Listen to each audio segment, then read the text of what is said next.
Welcome back to another Thirsty Thursday of the Throttled Roots podcast, brought to you by our good friends over at TM Law. If you need anything, personal injury, motorcycle related, anything like that, hit up our friends over at TM Law or message us. We'll get you in contact with them. So another episode of Thirsty Thursday. We're back for another one like we always do. And today I got some good guests in the house, some Harley guys to say the least, I think, right? Jeremy and Justin.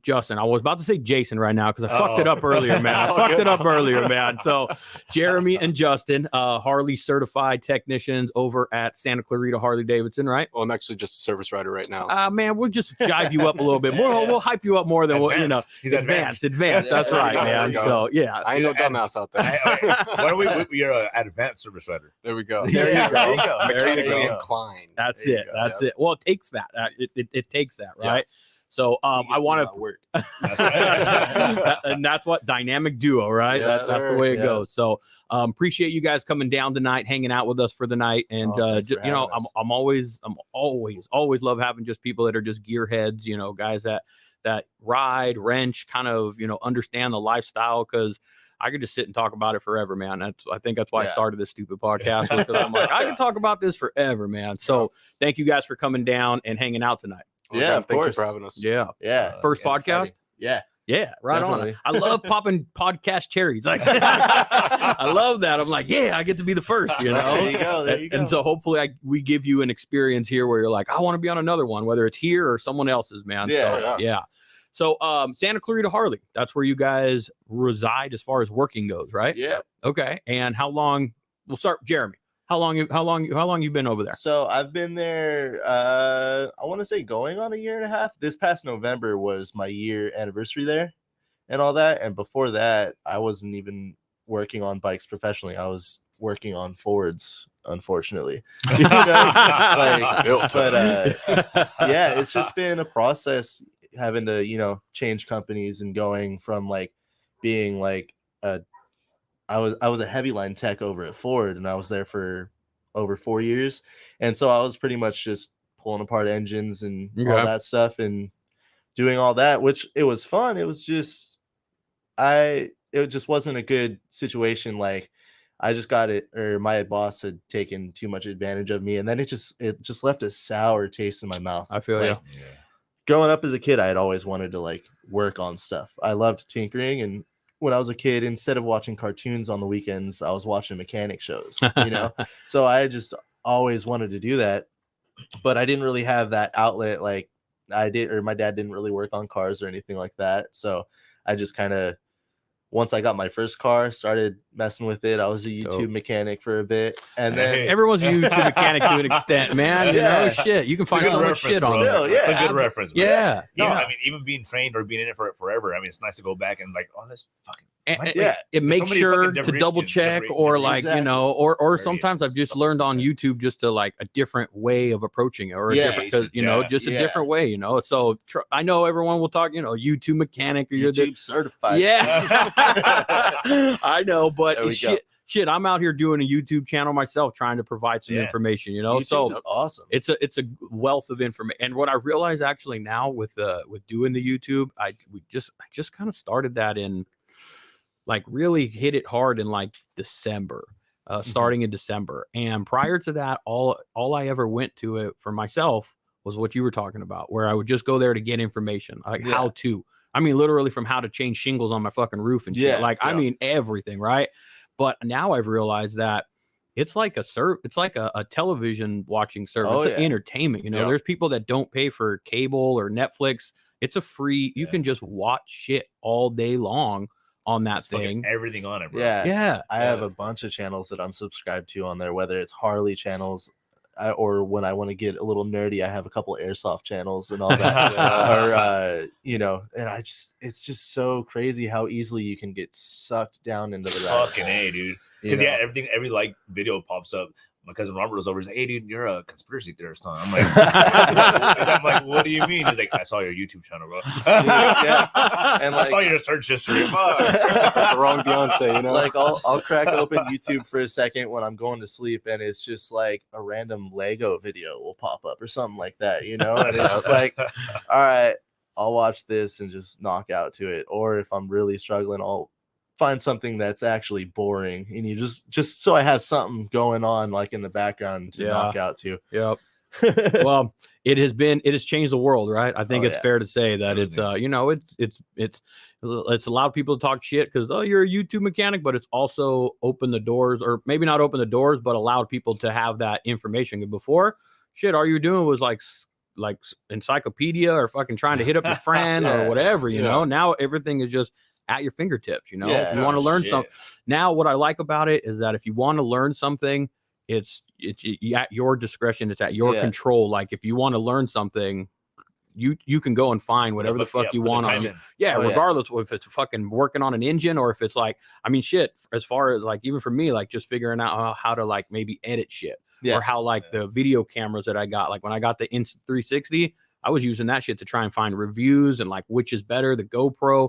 So it's a really good tool to be able to have now. So I dig it. Yeah. So don't be ashamed if you're a YouTube mechanic or a YouTuber or anything like that. No, I mean, even to his credit though, he's taking the step to watch the video on how to fix his stuff. You know, he's not taking it to the next person to be like, here's my shit, fix it. You know? It's like, you know, YouTube mechanic. Hey, I'm still the one working on my stuff, right? Yep. Absolutely. So absolutely. It is what it is. You know, we mess up, but that's how you learn. So a little bit of car. So was it easy transition with car mechanic or car stuff to Harley stuff? I mean, there was definitely some things that I learned that were a little different, but ultimately, you know, like I know how to use tools. I know how to use my hands. So I'm like, all right, this is cool. It was just what really got me thinking about it was like I had gotten certified at Ford and everything, and I was supposed to be getting more work and more pay, and it just wasn't happening. And I was there starving. I was pulling apart engines making minimum wage. Damn. You know, and I was just like, you know what, like I'm just so Come on, like Ford, you can do better. I got to the point where I was dreading life. Like I hated life. Like I would drive down the street and see a Ford, and it would make me think about work, and I would get so mad. Throw a rock at the fucking seriously. And I like Fords, you know, like I like cars. I'm sorry to hear that. I'm just kidding. I was about to say, don't put that on the I'm air. not biased. I'm not biased. I'm cool with Chevy, Dodge, all that stuff. Ford was just the route that kind of opened up to me, you know. So so I stuck with it. But I was just like, you know what? I think it's time for a change. And my buddy had told me that Harley was hiring. And then I ended up moving out to Santa Clarita a few months before I ended up starting at Harley and all that. And I saw that they were hiring at our location and our sister store's location. So I applied at both. And then I ended up having a couple friends that already worked at Santa Clarita. You guys know them, Jess and Ren. Yep. Okay. And I had messaged them and was like, hey, you know, I applied. And she's like, oh, boom, we'll put a word in for you. And that's just kind of how it all started. And so I was like, you know what? I came to the realization, like, I don't want to work on cars, but I still want to work on stuff. And I realized how much happier I was being around my bike, being around other bikes and stuff. So I'm like, you know what? Let's just see if I can get in, see how it goes. And, you know, it's been a little over a year, and I started from the bottom, and here I am. Like, dope. I'm still at the bottom of like the tech side, but you know, I'm working my way up. I'm supposed to go to school this year, and I'm really stoked for that. But you know, I'm just trying to always learn something new. Like I learned something new today. I learned that you have a garage door opener on a Harley. I was like, what? Like I just had to install one and wire it and all that. And that's one of my biggest enemies is electrical work. I hate it, dude. Yeah. I hate it. So like whenever I can figure something out, I'm like, oh, all right, let's go. Yeah. But yeah, that's just what's intimidating to me. Like electrical. Oh yeah, like engine stuff.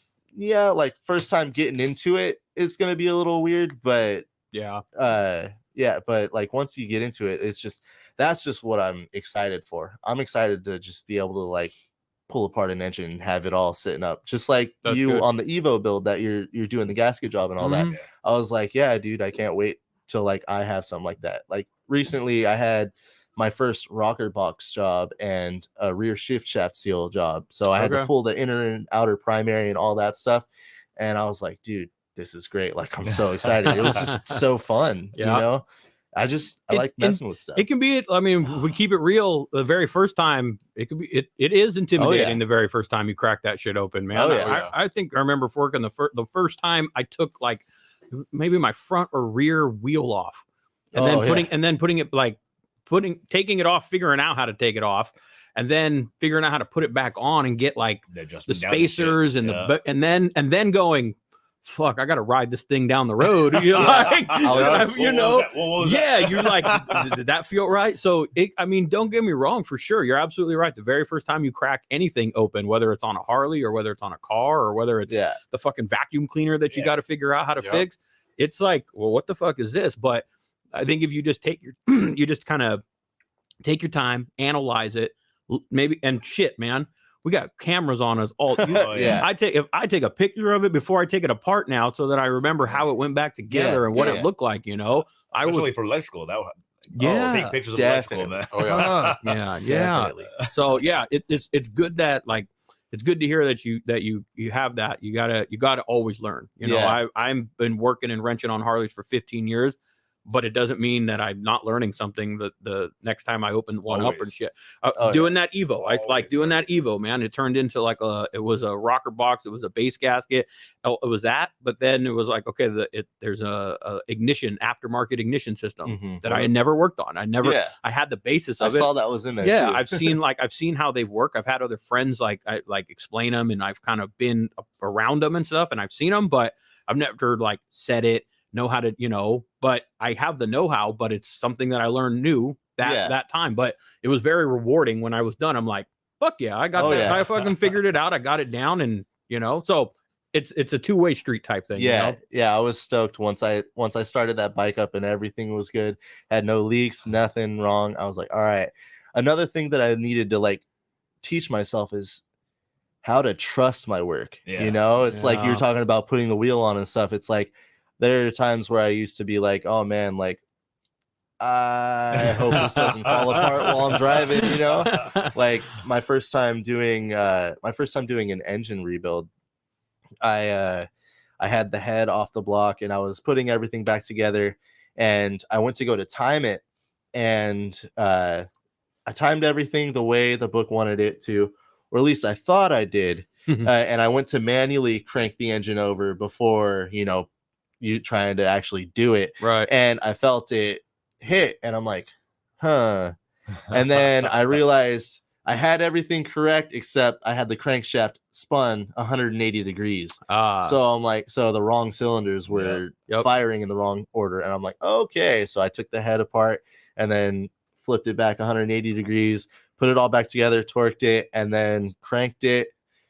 No stopping. I'm like, all right, I'm good to go. Yeah. And then once I was like, hitting the start button, and then I'm just like, it was great, you know. Like, I know that feeling, man. I know that happens, every time you press a start button, the first time you rebuilt it, or you put an engine in, or you did whatever. Boy, there's butterflies in your stomach every single time. You're like, please don't blow up. Please don't fucking make a nasty sound. Please don't do something that you're not supposed to do. Like, please, you know. No, I totally get it, man. Right, as you know, it's always fucking something.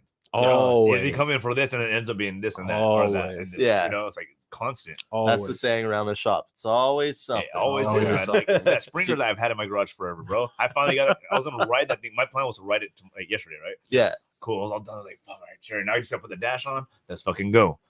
Okay, turn it. I'm like, it's been safe for a little while. Let me put on the fucking jet. You know, put a high gear, fucking spin the wheel a little bit, get the fucking pistons moving and shit. All right, it's a little better. Maybe start. Nope. Check the fucking ignition. No spark. Oh man, always something. So now we're moving on to the next thing. God, but it's always fucking something. Probably gonna be my next tattoo, or at some point is gonna be a tattoo, man. Right on the forehead, bro. Right on the forehead, bro.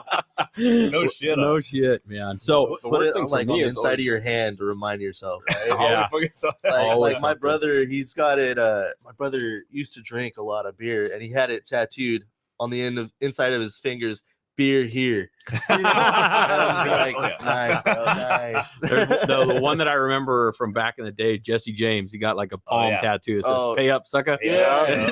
When you go and get some dead shit, he'd have it like right to say "Pay up, sucker." I was like, that's a good fucking big tattoo. Fan of him back in the day. I actually got to see a couple of his choppers personally because a buddy of mine, Greg, that I knew when I was younger, he lived a couple houses up from where I was staying for a little bit, and he actually worked for Jesse James. Oh no and, shit. Yeah, and he had a really sick, I forget what year, I think it was a 63 Buick Riviera thing was dumped, and I remember it was sitting on some like 22, they're Jesse James 357 wheels. They were nuts, but yeah, he actually worked for Jesse, and every once in a while he would bring the West Coast Choppers van home when he would be transporting a chopper out to Vegas or something. Dope. And so one day he was cruising by, I saw him in the van, so I walked up to his place and we were chilling for a bit, and he's like, "Oh dude, you want to see this?" And he opened up the van and showed it to me. I was like, "Dude, hell yeah." But he's a badass fabricator, man. Oh yeah, I still watch one of the best, if Still not the best, and in the he makes world. some of the sickest guns too. Yeah. Have you seen any of his stuff? He's a metal person. He's not just he's really good at building motorcycles because he's good at doing metal fabrication, but it's not just bending tubes and welding and grinding and shit. Yeah. He's full in there like art. he's it's an art. he's doing some Like, crazy ass some shit. of his pistols that he makes, they're just all fully engraved. Yep. And I'm just like, bro. He's just down, man. Yeah. He's a badass. Yeah. He's a badass, man. I know a lot of people talk shit about him, but when it comes to his skills and his talents, He knows what's up. he knows what the fuck fuck is that up. shit, man. Yeah, he's definitely. I would love to have a bike built by him. One of these. And what I love, like I think I saw Fucking something. pick his brain. Yeah, for sure. Let's get him on here. Oh, that'd be fucking dope. That'd be fucking dope. Speak it into existence, guys. Yes, that's it. That's it, man. I love to fucking. I love how his mentality, his attitude towards it is just always. I saw something. I think it might have been Joe that posted something recently where he was like saying, these people wanted me, celebrities wanted him to build like a yellow bike or Sylvester Stallone. Sylvester Stallone. Yeah, I just saw that. Nope. Told him no. And I'm he's like, no yellow. I don't paint yellow bikes. You know, he's like, nope. And I'm like, fuck yeah, dude. You No know matter who the fuck you are, he's staying true to himself. Yeah. And that's what I fucking like about him. That he might be rough around the edges or where people don't appreciate that, but I appreciate that. Man. Yeah, it's his vision. It's his way or the highway. And that's how it should be when it's like your own service. He's a fucking artist. Let him fucking tell him be ideas and let him just get at it, man. Yeah. I mean, at the end of the day, nobody you're not gonna get everybody's approval and stuff. But you can't it's make how everybody happy. It's how you handle that. You Yep. know, if you're gonna sit there and go, nobody likes me, I might as well stop. Then that's where it stops. You know, that's the end. Yep. Close the book. That's goodbye. Yeah. You know, but once you start to, just say, fuck them. This is my business. Yeah. I'm making the money. You can see it on my neck, whatever. That's it. You're there. You can see it on his fucking palm, bro. Yeah, exactly. I myself, like at one point with podcasts and with getting in front of the camera, right? Like when I started the Harley showcase stuff, it was really weird to be in front of a camera, like fucking awkward as shit, especially when I'm in here by myself and I'm just talking to a phone. I'm like, it was weird. But I did exactly what you said at one point. I kind of I was in my head going, okay, I got to say this, or I got to act this way, or I shouldn't say this. And sometimes I got to keep that in the back of my mind. Yeah. But there was a point where I just flipped the switch and go, you know what? Fuck this. Fuck him. I'm gonna post a video, and whether it's good, it's bad, it's indifferent. Yep. I realized, okay, I'm not really one, fuck it, but two, I'm not the judge of who likes it. Whoever's out there in Instagram world, YouTube land, podcast world, if you're gonna listen to it, then you're like it. But if you don't like it, then you're just gonna turn the dial off and fucking move on. So it's good advice, man. At some point, you just have to, no matter what it is, you got to just kind of say, you know what, fuck it, and that comes from my pops. It's like, if you're willing to say that this is mine, if you're proud to say this is mine, that's all that matters. Yep. Because if you're not going to say that this is mine, if you're not going to put your brand on there, if you're not going to put your label on it, then you didn't do a good job. Yep. Absolutely, man. Absolutely. On that note, Justin, thanks for coming as well, man. Of course. Thanks for coming. I know I introduced you as a Harley. You wrench at all over there, or are you just service rider? So I'm service riding right now. Okay. That didn't stop me from working at my dad's shop, years back. Okay.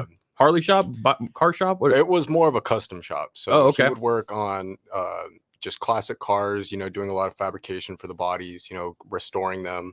And he had the cool system of just buying the car from the person, making it really nice. And then if the person wanted to buy it back, they just had to pay for all the parts and labor that he put into it. Gotcha. He would scratch out, what he paid for the car because he was already making the money back. Right. Plus a small, a small kickback from it. But that's pretty cool. At the end of the day, the person got the car that they wanted. Yep. My dad got to work on a car that he, otherwise wouldn't have.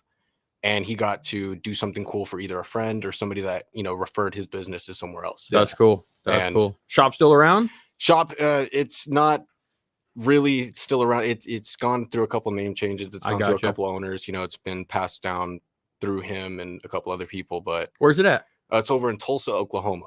Tulsa? Oh, it's out of state. Okay. It's out of state. Gotcha. Yeah, that's actually where I got the whole little country accent from sometimes. The little you twang. A hick. And I'm like, hey, man. It comes out, huh? Yeah, Is that where you're originally from? It's not. I'm actually from Oakland. If it makes any sense. You're all fucked up, homeboy. Oh, yeah. You see, but that's the thing that sucks is I would go out to Oakland, and I hear all these people from Louisiana in my neighborhood, they'd have that heavy Southern like twang to them.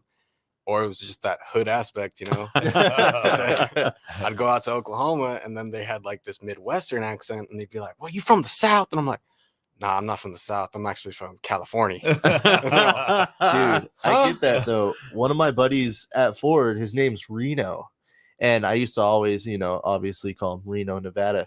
But he grew up in Oakland too. And he has this accent about him. I couldn't tell if he was Southern or what. I asked him, I was like, dude, where'd you grow up? Where are you from? He's like, up in Oakland and all that. I was like, yeah, really? He's like, yeah, dude, I get where you're getting at. I get it all the time, but I don't know what's different. It's just me. And I'm like, bro, like I can't put my finger on it, but it's like you're from somewhere. You're from somewhere that just don't seem like Oakland. Yeah.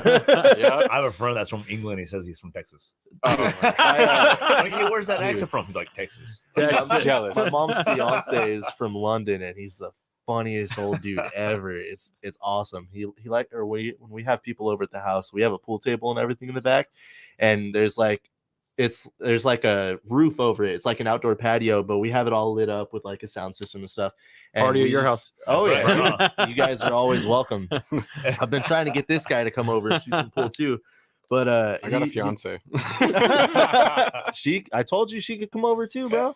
We're sleepy. No, we'll love to come over. Just as soon as I kind of get work ahead of my schedule, because well, I'll come over. Yeah, I know. More than welcome, bro. I'm literally, if it's all green lights, I'm 5 minutes away from Santa Clarita Harley, bro. Oh shit! I'm literally at the top of the hill, dude. Okay. It's great. I've never had a work commute so short in my life. Love that. Yeah, that's dope. It's gonna change when we move buildings, though. Is the place moving? Yeah, we're moving right off the 126 and the old road. So still, we're gonna be across the street from Six Flags. That new stuff on the left as you're going towards the fire? No. It'll be on the right side. If you're going into Santa Clarita, it'll be on the right side. Yeah, you got that one, the CHP station, right? By the Rock and Jump, the Higher Vision, all that whole strip mall. Yeah, the Higher Vision Church. That strip mall is where our building was. Our building used to be a trampoline park, like an indoor trampoline park. Rock and Jump. Dude, yeah. Okay. So when's that supposed to? That we're shooting for end of this summer. Is it a brand new building? It's not a brand new building, but they demoed it and remodeled it all for us specifically. It's for actually the new Harley specs for what they're trying to do for the new shops. They're trying to do those fuel facility type deals where they want to have more history about Harley presented to the customer. They want an open showcase for the bikes. Shit, man. I like that. Yeah, and they also want to do like more for the customer lounge. Just keeping the customer there because it either gives them time to think about buying the bike or gives them enough time to say, whoa, what the fuck am I doing? And sometimes it takes a while when we're in there working on their bikes. Exactly. But what's cool some people don't have a ride home, Yeah. What's cool is it's going to be Harley's flagship dealership. Like we're literally the first dealership that they're doing this to. Wow, that's pretty cool. So it's going to be cool for us because we're already moving into a new building. So we're already going to have to get used to something different.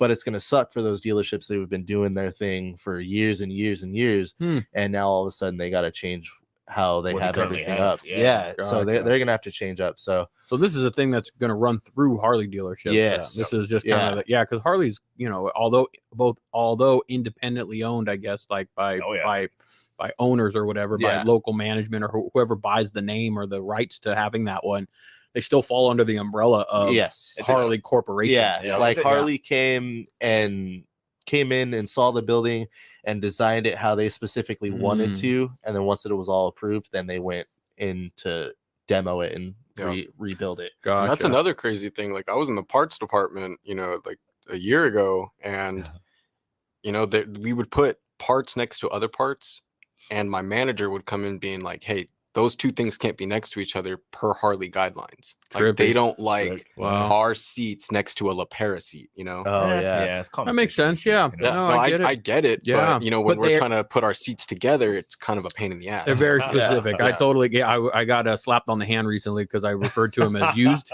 and they're like, no, we don't say used. We don't say used. We say pre-owned. Yeah, it cut me off before I finished saying the word used. No, pre-owned.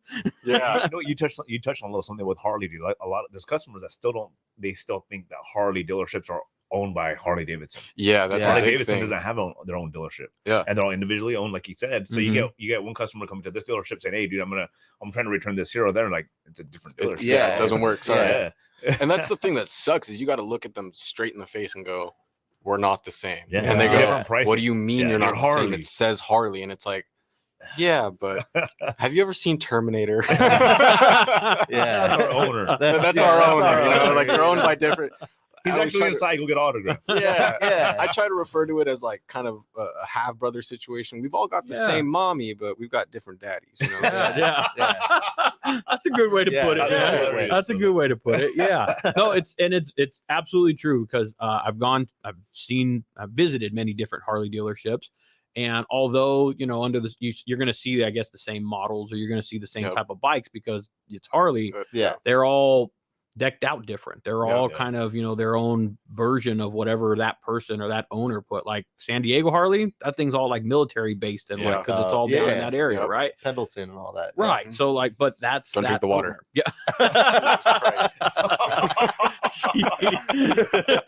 That was fucking hilarious.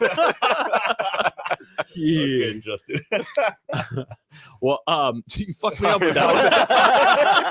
I'm sorry, that was today. No. We got acid in the water. It's gonna cause you cancer. You can shower in the shit, but don't drink it. Hey, we're gonna get cancer from eating Sour Patch Kids and Skittles, bro. They're trying to ban those. Don't tell me that. Cali. I love Sour Patch Kids. Right? Dude, we got some in our vending machine recently, and I'm stoked. Yeah, we're just gonna buy them all and then shout out to Des. She hooked us up with some good snacks.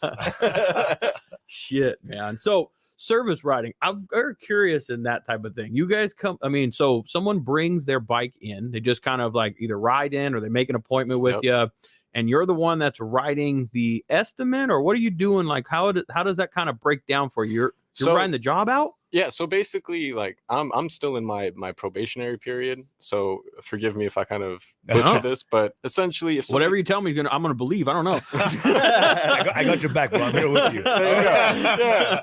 So essentially, the person comes in. Let's say he didn't have an appointment. You got Joe Schmo coming in saying, "Hey, I've got a tinging sound from my bike." Okay. And I'm gonna go up to him and say, "Well, when is this happening? Is it happening when you're riding the bike? Is it happening when you turn it off?" And you go, "Well, it happens when I turn them off." And I'll be like, "You're a dumb dick. That's the bike turning off." It's the bike cooling down. That's the bike. That's the metal compressor. Go trade it in and go. I was like, "We got certified pre-owned. Trade it in. I'm gonna buy it cheaper." Yeah. But then you got an actual customer coming in saying like, I'm at 45,000 miles. I would like to have my 45K service done.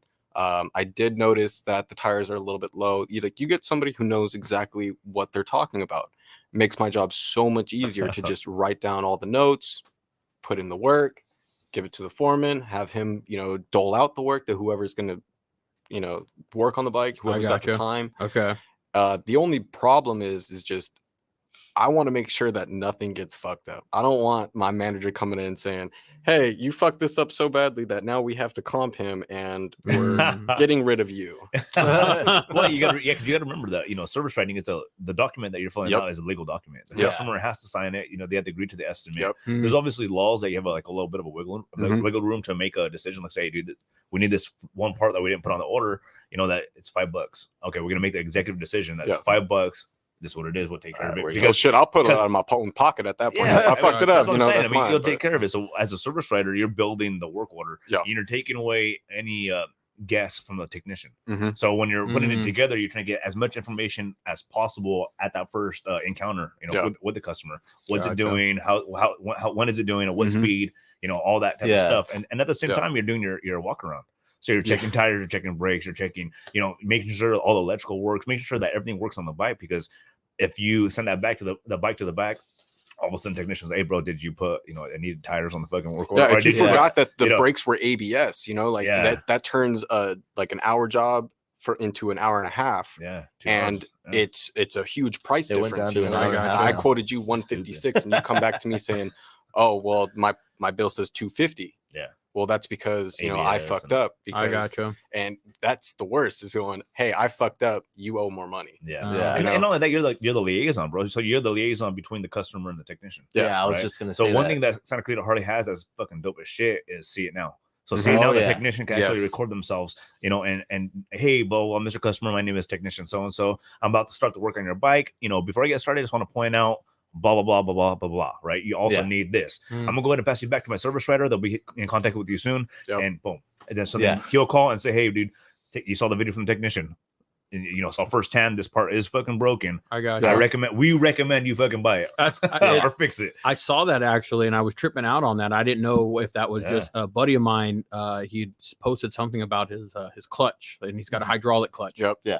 And he had posted, he had posted something about like, hey, does anybody, I don't have any clutch, this, that. He doesn't know too much about his bike, but he's like, I have no clutch at all. And so he hit me up and I'm like, hydraulic? Yeah, I'm lost. Keep it the fuck away from me. Not interested. That's why Harley only did them for a few years because they're fucking shit, bro. But what he ended up showing, he ended up just having to take it to his local dealership, which I think is in Glendale. And then that's our sister same. And so that's where I started at. So he sent me a video of it or something like a day or two later. He sent me that video of the technician showing him like, okay, found the problem. It was something with like his slave cylinder inside the thing. And he's like, okay, see right here, I'm pulling it. You can see it leaking and you could see it. And I'm like, fuck, man. And I was like, how did you get that? He's all, they just fucking sent it to me. They told and I was like, that's they actually had a recall on those actuators too for the hydro clutches. Really? I'm sure you remember those. The whole clutch should be fucking recalled. The only cool thing I will say about the hydro clutches is, I mean, for one, it's easier extra pull? work for us. No, but there's no adjustment.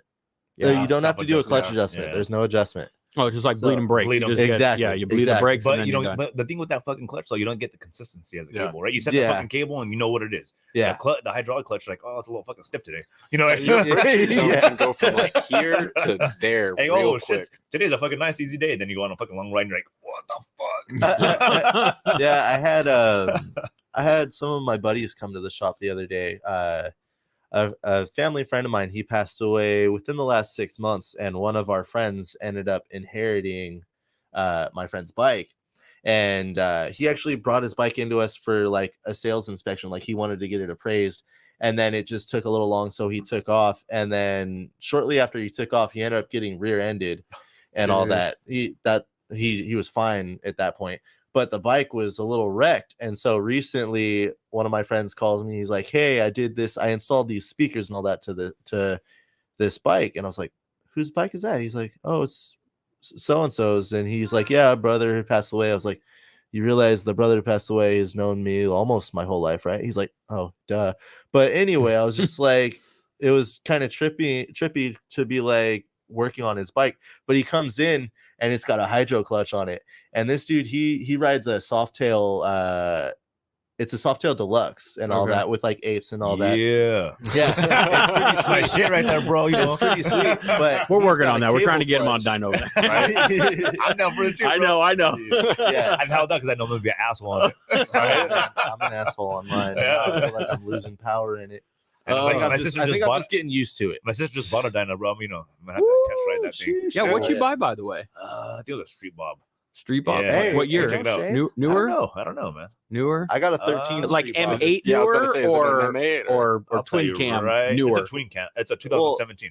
Okay, so, So it's a you said it's a 103. dyno. though. Twin cam then, right? So yeah, twin cam. Yeah. The 103. last of the twin cam. Yeah. Yeah, Yeah. exactly. So I'm a twin cam I'm guy. gonna test that bitch out a little bit. There you Like, go. Oh yeah, That you're good to go. suspension. Dude, yeah. Tires uh, are warm. They are now. Dude, we had a Softail Street Bob come in. It had a little over 1,000 miles.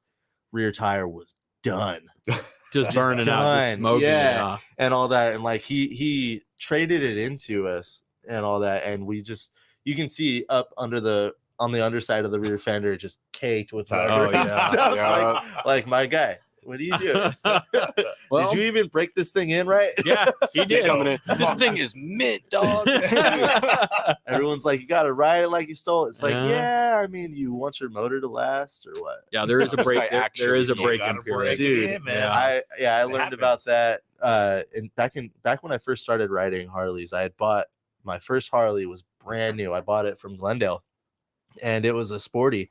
I loved that thing all the way up until I totaled it. But I was like, You I was either like, sell a sporty or you dude. total it, bro. Like that's it. Exactly, bro. I No in totaled between. it. I got my Justin Dyna, knows. and I'm just Oh loving it. yeah. But with the sporty, I bought it brand new. It had 15 miles on it, and I was real adamant about that break-in. Like the break-in right now is you can't go above 3,500 RPM. Yeah. But I feel like when I bought it, they told me I couldn't go over 25. So I'm like, all right, this kind of sucks. Like, Shift. the dealership is in Yeah, Glendale. I all lived four in of them. Sylmar. You know, I'm like on the freeway, just like trying to stay under 2,500 RPM. It's a 5-speed, bro. You're That's like, hard to you can't do. fucking- you're, It's yeah, I'm impossible just to like, do. bro. So I Yeah. somehow figured it Perpetual out, but I made I made it a point to stay below that 2,500, and once I passed that 1,000, I was just like, let's go. Just slamming those gears. Dude, yeah, that sporty was a great bike to learn on. Like everyone, or I told my brother I wanted to get like an 883. I just liked the look of them. I liked the paint on, like that denim paint. And then he's like, dude, don't get the 883. At least get the 1,200. You're gonna want more. Yeah. And I'm just like, all right. Then once it happened, I was like, all right, I got the 1,200. And then within a couple months, I was just like, I've outgrown this. Yeah. Like, this is a great bike, but I've outgrown this. Yeah. And I want something bigger. I was actually going to be trading that bike in because there was a promo. Do you remember the Freedom Promise? The Freedom Promise, no. Yeah. So it was a promo for like a year where if you bought a Sportster before a certain time of the year, you can have it for a full year and you can trade it in towards any of the newer Softails. And you can trade it in and get your full purchase price back and trade-in value towards a Wow. new Softail. That's dope. So I was like, okay, cool. So I had that and I was going to trade it in, and I was trying to figure out what I wanted because I wanted a street bob, but I'm not a big fan of the Softail street bobs. Mainly, I'm not a big fan of their tank. It's like a Yeah. 3.5 gallon tank. I really liked the older Harleys where it's like you have the dash, you have the speedo and everything. So I didn't like the tank was small, and I didn't like that little LCD screen for the speedo. It's like right in the middle of the bars Yeah, or something. yeah. right? Clamp- And so I'm just like, I don't really want that. And then I was like looking at other stuff, and then they talked about bringing out the Softail Lowrider S for 2020, and I was like, dude, this is literally everything I'm looking for. And so I was like, I was set. I was gonna try and trade up for one of those. Like I had the salesman at Glendale at the time. I was on his list, and he would call me as soon as they showed up and all that. I told him I wasn't ready yet, but I want to at least see them. I don't care if they have a deposit. I'm not trying to ride it or anything. I just want to come see it in person. Yeah. And he's like, yo, dude, come on over. And I went and checked it out. I'm like, dude, this is the one that I Sick as want. fuck. Yep. And then it started getting closer and closer and closer to the time I was running out of time to be able to like trade my bike in. Gotcha. And I realized coming into it, I was like, you know what? I don't have enough paid off on my bike to where I'll get like a good amount back. Because if I trade it in, I'm gonna be under. Yeah. So I'm like, insurance job. yeah. So Is that how it works, Justin? That's how it works. You go from a So- Sportster to a Wide Glide to a Lowrider S. Whoa, In there that you go. order. That's that order. Yeah, but so I was getting closer, and then I was like, all right, maybe I'll settle for a Street Bob. And then I ended up test riding a Softail lowrider, not the Lowrider S, but just a lowrider. And I just couldn't with the bars. And also, I'm not big on chrome. So I'm just like, dude, I'm going to have to black everything out. This is going to be too much. And I'm just like, you know what? It is what it is. Maybe I'll just live with the sporty for a bit. And then a crummy turn of events, I was out in Angeles Crest riding with a group of my friends. And I ended up going down pretty hard. And I got like some gnarly road rash. I have a big old strawberry on my shoulder that always itches. But I got that, and I got a fat knuckle from it. But I totaled that bike, and thankfully I had Gap insurance. So Yeah. insurance paid That their Gap, portion. yeah, Gap Gap. insurance got me out of the loan. And then, like, you know, a lot of people talk about, like, you know, when you go down for your first time, that's what determines whether you're really like a rider or not. And the first two thoughts in my head were, all right, number one was my mom was going to kill me. Yeah. And then number two was I need another bike. You know, and it was funny because I told my Then mom. my mom will kill me. Then too. Dude, You did what? the thing with my mom. So growing up, like my dad had bikes and all that most of his life. My older brother had bikes, whether they were dirt bikes, street bikes, and then, you know, and later on he got into Harley and all that stuff. But I had finally come to the realization, all right, I want to start riding. And I remember I told my mom, I haven't lived with my parents in like 12 or 13 years, mind you. How old are you now? I'm 31. I'll be 32 this year. All right. So I told my mom, I was like, hey, I think I'm going to get my license. And she's like, no, come on, just wait till I die. She's like, she'd never ridden. She'd always ridden passenger. Like her ex-husband, he had an old hardtail that they would go through the valley in and all that. But she's like, no, just wait till I die. I'm like, nah, I'm trying to go ride, you know? And then It's either in you or it's not, kind of, Yeah. you know, like, and you're absolutely right. If you do go down, or if you do go down, that's going to be the time that you're going to like wake up and go, I ain't about this shit. You know, Yeah. fuck this. I've gone down twice now, once on this shoulder. And then back in September, I actually separated this collarbone like 5 centimeters. It was pretty nutty. What but, mom say then? She Didn't know. No, she knew. She wasn't Now she tripping. When I went down this time, I was like, because I was with my friends, and my friends live like 3 houses down from her. And I rode my bike back into their garage and left it there. But I called her. I was like, hey, are you home? She's like, yeah. And I'm like, you're going to have to get over here. And she's like, oh, God, why? And so I was like, just get over here. And she comes over. I'm like in the kitchen. My shirt's off. My arm's all bloody and everything. And she sees me and she's like, dude, I thought someone died. And I'm like, nah, it's just me. I slid like 20 feet past my bike up in the canyon. Yeah. And then so like we cleaned it out, and my mom, I'm her baby, I'm her last kid, and she went to go get some stuff to like help my shoulder. And of course, doing what any mom likes to do, she got me like my favorite candy to make me feel better. Dude, she got me a big bag of Jelly Bellies, dude. I could just eat those all day.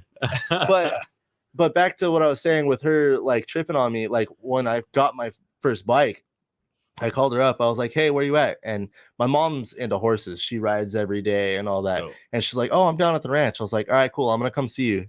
I pull up on my bike and she's like, what the hell? But it's so pretty. And then what is it again? Go tell everybody. And then your mom could probably relate a little bit, because you get shit happens on a horse, and you you get fucked she off went on a down. horse. She went down not too long ago. And Something spooked her horse, and she was alone. She was in a river, and she went down, and and That's she what they got say. back up. Get But, back on the saddle, man. yeah, Get back on the exactly. saddle. I got bucked off a horse Fuck. like 2 years ago, maybe. Ooh. I hadn't ridden a horse in a very long time. I rode one in Mexico on the beach, a little fucking underweight donkey looking thing. It was bad, dude. Like it wasn't like a horse thing. The fucking nag, bro. Yeah, it was like an experience. I don't know. I was young. I was like 18. But anyways, I was sitting on a horse, man, and my uncle's like, get on there. We're just gonna like walk him to the back.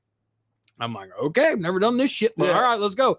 And he's all, you just pull over here, and then you pull over here a little bit, and he's like, if you want him to stop, pull back. And I was like, Yeah. okay. You want him to go, you kick him a little bit, right? You kind of like, and I was like, all right. But so the horse started kind of like fucking like I don't know, maybe something spooked it or something happened, but it started getting a little like nutty, like started like backing up and scooting, and it started like not bucking, but just kind of hopping, doing a boot scooting boogie on you. And so what I remembered him fucking telling me, he goes, hey, if you want to stop, pull. And so I fucking pulled. I'm like, stop. And I fucking pulled, and it pulled and it didn't like that either. So it fucking, what? Yeah. Oh, it reared It up? fucking went all the way up, dude. And I went up, fell fucking flat on I flew off of the back of 12 it. o'clock, bro. Dude. Oh, I had that fucker at 12, dude. But I saw my life flash before my eyes because I saw him up, and I'm like, Oh shit. oh fuck, he's coming right at me, dude. He said, Dude, "Hi-ho, Silver." And I Oh, fucking shit. like rolled as quick as I could, and he fucking went over there, and I was like, holy shit. And I was like, I was like, all right, come here, I'll get back on you, fucker. And I got back on him, and I just lightly back on fucking him. rode him over there. Yeah. Yeah, but Fucking horses, Show man. that fucker who's Yeah. boss. yeah, but it was Fuck. yeah, but the thing, pull back. I said, you fucking told me to pull back. He said, yeah, to make him stop. But that's what I fucking want him to do. Stop doing what you're doing. Yeah, but you got to get back on the saddle, man. Yeah. That's all there is to it. Yeah, dude. Fortunately, like I Horses, haven't though. had, yeah, horses. yeah. Fuck, man. Yeah. I was dude. right up in the sequoias in the fucking I was taking a piss, got off, took a piss, came out, spooked the fucking horse, of course. And luckily I was in front of it, and its fucking front was You don't want to got be me. behind them. No, that Yeah. they kicked They'll me from the kick, front, oof. right? And I was like, fuck, I was all fucking freaked out and shit. The guy's like, hey, grab the fucking horse. I'm like, all right. Got him. I was like walking for a bit so I could get used to me again. And then all of a sudden he starts fucking scratching his head on my back. Yeah. Pushed me straight up against the fucking tree. I'm like, like scratching my head. She's like, oh, is this supposed to happen? I'm like, felt a little violated and That shit, means bro. it likes you, bro. Dude, It that's the likes thing. you. Like horses, He's like, I'm sorry, I guess, for the fucking kick, you know? yeah, horses, they But I was like, all right, we're done here. they can sense all your emotions. Yeah. If you're the Yeah. slightest bit iffy, they can sense that, and it makes Oh, them man. that way. I grew up around horses up in Ohio, dude. My grandfather Okay. ranch, Rastar was our horse. Yeah. I love going up to Rose Valley on the horses and shit. You know, it was a good time all the time. But a funny story, Puss in Boots, fucking Erica. Oh bro. shit. I took her up to the Hollywood sign and we rented I horses. still haven't been to this. Dude, we rode You horses. can up rent there. horse. You can ride Yeah. horses up It's like there. Oh, yeah. $40 a person, dude. Oh, And you're- really? You're wearing this big old fucking mushroom go. helmet. It looks fucking ridiculous. Yeah. Right? So Erica's like, Going I a ain't gonna get whole on that. You know, Erica, 2 bro. miles an I'm hour. not gonna wear that fucking helmet. I'm not gonna get on that fucking horse. Blah blah. I was like, you're gonna get on the fucking horse. I already paid for you. Right? talking So about we got Ari? on, bro. Huh? Are you talking about Ari? Erica, yeah. Yeah. So we're fucking riding up. Everything goes cherry, bro. Her horse was like farting and shit. We're like laughing. I'm talking shit to her the whole fucking time. Oh, We get to the top. Cool. She come back down. She's like, oh fuck. I look back and she's like, I got a fucking cramp. So the fucking guy goes over there, fucking lets her off the horse. She stretches it out and he's like, all right, cool. So we kept on going. Dude, she jumps on. The guy fucking smacks the horse's ass. Oh, yeah. shit. He fucking books it, bro. And I'm telling you, I was like dying of laughter, tears, and shit.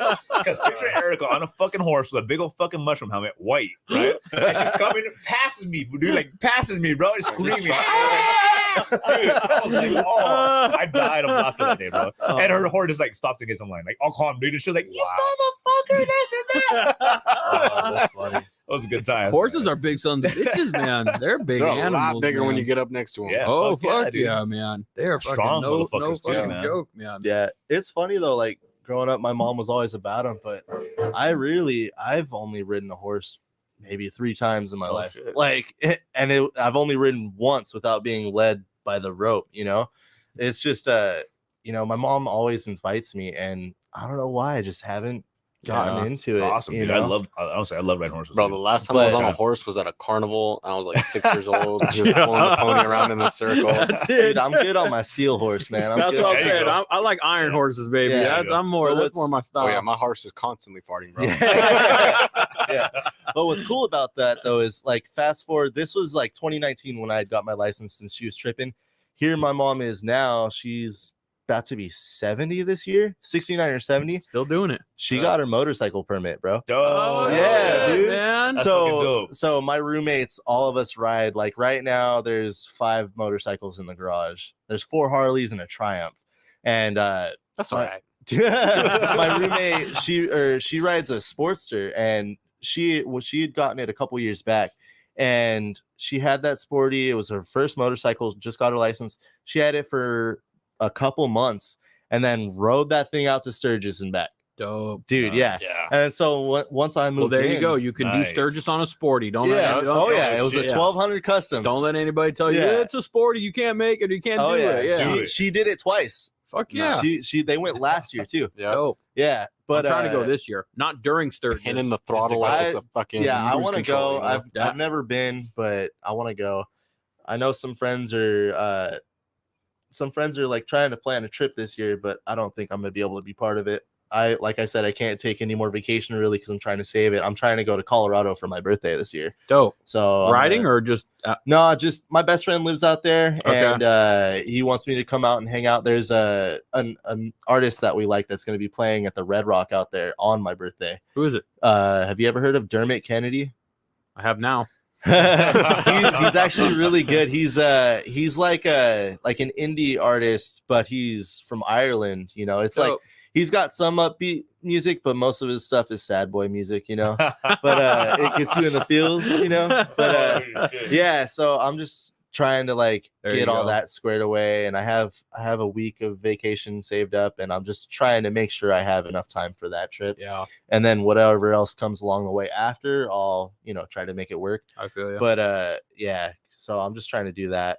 But that'll be good. Yeah. I'm trying to do Sturgis this year, not during Sturgis. Okay. Like I mean, I've gone to enough like Arizona Bike Week's happening and shit right now, and I need to get out there. And although I would like, I'm like, oh, it's something to do. I've been out there, I've experienced it.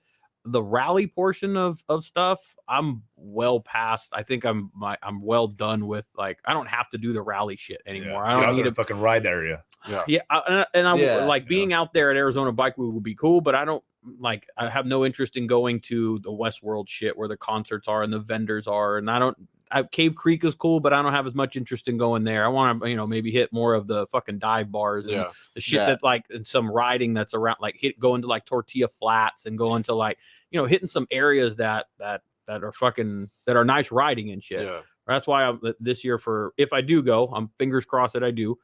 It'll be outside of the rally because I've never been to Sturgis one way or the other, rally or not, but I've seen a lot of pictures and I've seen a lot of videos, and oh fuck, man! The crowds, the people that are fucking there. I'd probably just get pissed off. Like, get the fuck out of my way! Like, bro, I've seen less ants on a soda spill in the summertime. Like, Jesus Christ! Yeah. I got my bike to split lanes and to get away from traffic, to be in 6 hours of traffic. Yeah. Just trying to get into the fucking event. Yeah. No. Yeah. I'm not like I would like to, I guess, experience it, but I can just fucking drive. Oh yeah, there it is. Cool. And then just fucking keep on going type shit. Have you ever hit up the Hollister rally? Yeah. I have not. No. You've been up there? Mm-hmm. So I don't know if you showed Ray the picture I sent you the other day. So or earlier. Today, yeah. Is it on Instagram? It's on my Facebook and all that. But it's a picture of myself, my brother, and my dad. That's actually up at my brother's house. He lives 2 blocks away from the main road in Hollister where they have the rally. Yeah. And so that it's a different one. That one. Yeah. That's the 3 of us in front of my brother's house up in Hollister. And that was the year that I got my first bike. And it was so cool. It was such a cool moment because I'm like, all right, I have my bike. I'm riding with my older brother and our dad, and my dad's Softail Deluxe right there. That was the first Harley that I had ever ridden, and that thing, nice. That's your old man right there. That's my old man, and then that's my older brother Hugh on the left. That's dope. But it was cool. Like the first year that Springer. I went. Yeah, it's an 09 Crossbones. No, it's Crossbones, Softail Crossbones. That's pretty cool. They had it. They only ran from like 2009 to 2010, I believe, for a 2-year run. That's the Sporty you had. That's the Sporty that I totaled. Yeah. Okay. That's Betty Lou. That was Yeah. Betty Lou. Yeah, that was Betty Lou. Dude, what trips me out about that is, Mikey, Ernie's brother, Yeah. his roadster's name is Betty Lou. What a trip. I'm like, are you kidding me, bro? But You yeah. have a name for yours? Yeah, it's Janice Choplin. Janice Choplin. Yeah. There you go. Do you have a name for yours? Nah, man. No, never named yours? Never You have. gotta have a No, name, bro. yeah, you gotta have a name. My yeah. Dinah's name is Rosie. Rosie. There you go. Yeah. Yep. I It's a good named name Yeah. for it too. Dude. yeah. Oh yeah. that one's Audrey. Audrey. Audrey. Don't know why. I think it was Hepburn. Audrey. Oh like, yeah, out, I was about to say, out of Hepburn. Breakfast at Tiffany's. My you first know? one was my Dude, Road that's a King good was Marilyn for Marilyn Got it. Monroe. I Like, love that- Maryland. Yeah. Marilyn was the first one, and then when I got that one, I'm like, you look like an Audrey. I was teetering on Elvira, but people, Okay. were like, there's too many black bikes named Elvira. And I was all like, all right, what about Morticia Adams? And they're like, nah. And I was like, all right, Janice Choplin. They're like, There you that's go. fucking sick. And I was That's like, it. all right, let me get a That's cam it. in there. But one thing that was cool about the Hollister rally, the year before I had my bike, I had went up there with my dad and we stayed for the week. And it was just funny because my brother had his bike. There was a group of 5 of us. There was my brother, myself, my sister-in-law, her father, and then my dad's friend who I was just talking about recently that passed away. It was the 5 of us, and we're going through the rally, and there's probably 3,000 bikes just lined up on the sides of the roads and all that. And we just went through it all, and it was the funniest thing ever because my brother's leading the pack with his Harley. I'm right behind on a Honda Ruckus, a little scooter, but my helmet, I'm wearing like a little shell with a spinning propeller on the top. Oh It's my just- god. A it's whole just rabble totally- rouser. It's just totally That's fun. hilarious. Yeah, and it was great because everybody was laughing, but they weren't making fun. They were just it was just That's funny, fun. Just you a know. good time. Yeah. That's all it was. So it was me on the Ruckus. Then brother's father-in-law, he had a stroke a while back, and so he's sitting on he's riding like an electric tricycle, and he's got his helmet on, and it was just funny. Then my sister-in-law is on an old Honda Trail 90 and all that. I forget what year it's from. And then my dad's friend on his Harley 90s bringing up the shit. rear. Yeah. But it was just funny seeing all of us go through like all these hot Harleys. There's like Viklas, there's Dynas, there's like the big old baggers, like everything you could think of. And You we're were fucking just cruising cruising through, and we'd just be like beep, beep, beep, beep, beep, beep, and just chill. It was just so fun. So it was cool getting to do that, and then the next year getting to like roll through on my own bike. That's dope. Yep. Rallies are, kind of. I've been saying it recently. Rallies are always what you make of them. It's never really about like the events that are going on or the vendors that are there or the concerts that are Yeah. there. Like that stuff's cool. It's entertainment for you to have while you're there. Yeah. But a rally, whether it's Arizona Bike Week, Daytona, Sturgis, Fucking Laughlin, Hollister, whatever, yeah. Laughlin, whatever it may be, it's always what you make of it. That's really what it The boils people down to. that you're with, the fucking Yeah. ride out there, all that type Yep. of shit. The Oh, yeah. stops, the Yeah. fucking, all the laughs and shit, man. Yeah. Oh, yeah. I Dude, try to that's stay what away it from is. the stigma of like, oh, you didn't go, Yeah. you don't ride. Yeah. It's like, fuck you. You don't Yeah. tell me when to ride. Yeah. Like, Yeah, I know. Yeah, so That's why I'm not trying to club up with anybody. Yeah. Because it's like I want to ride with who I want to ride with When. when I feel like riding. yeah, yeah. So I don't need no politics. I don't need to be like, all right, I gotta be over here. I gotta be at church. I mean, I'm not knocking anyone. Like, No. I have a lot of respect for Yeah. my club friends. But it's not for me. I've Yeah.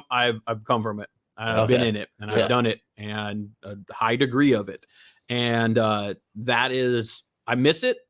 I mean, Like the brotherhood. I and mean, shit. I like mean- the camaraderie. Yeah. the Don't Don't get me brotherhood, wrong, I absolutely, like and that. I mean, it's. I don't want it to sound dumb or anything, but like. I don't Safe know, space. man. I was a hood. I was hood. I was G, and there was some G shit that we would do. Let's Yep. just put it like that, That's just right? fun, bro. You gotta admit that shit is There- fucking there fun. was it fucking is. Fucking, And, being a little like, knucklehead sometimes is fun, bro. Adrenaline junkie, fucking kind of maybe looking over your shoulder. Like, I Yep. don't know. There was like, I missed that, as stupid as that might sound, as I missed that, but yeah. but there was that also, Yeah. when I was donning that shit. Yeah, there was responsibilities and there were certain protocols, and that means you go everywhere with your cut on, everywhere. You Yeah. don't go Yeah. anywhere without it, and that didn't limit me. I could go anywhere the fuck I Yeah. wanted to go, but with maybe some fucking consequences, you know, Yeah. or some type of shit, you know. Yeah. So Shit popping up. when that stuff, and it was all good the way it ended and the way it kind of came down, when it was said and done, that is what I did, what I was like, oh man, the freedom and the luxury of just like not having this on my back and being able to not have to look over my shoulder Yeah. and ride across this state line to the next one and into this area Just where I to wanted prove to go, a point. just you to know? just to be able to do it, you know. So Yeah. it comes with, the club shit's not for everybody. Yeah. Sometimes you get into it early and you think, oh, that's what I want to do, and then you don't realize everything that it's kind of cut out to be, or what it's going to take. Because fuck, man, I'll be the first one to say it takes a huge commitment. Especially, you know, if you do a mom and pop type club, that's a little bit different. But the higher you start getting in that shit, boy, it takes a fucking commitment out of you, man. It takes a solid. I'm a legacy for my dad's club, like for the Angels, you know, like he was back in the Sonny Barger days. He went all the way, and you know, like to be born and to get to a ripe old age to where you can look above your bed and be like, oh, that's a death head. Yeah. You know, that's surreal at some points. You know, I look back at my childhood photos and there's fucking like my dad with his cut on. There's the death heads everywhere. There's the fucking support your local 81 shit. I look at my dad's bike, the one that, you know, I helped him build, and there's fucking, you know, like 81 shit all over it. You know, it's like people especially look up at there it. in Oakland and shit, man. Yeah.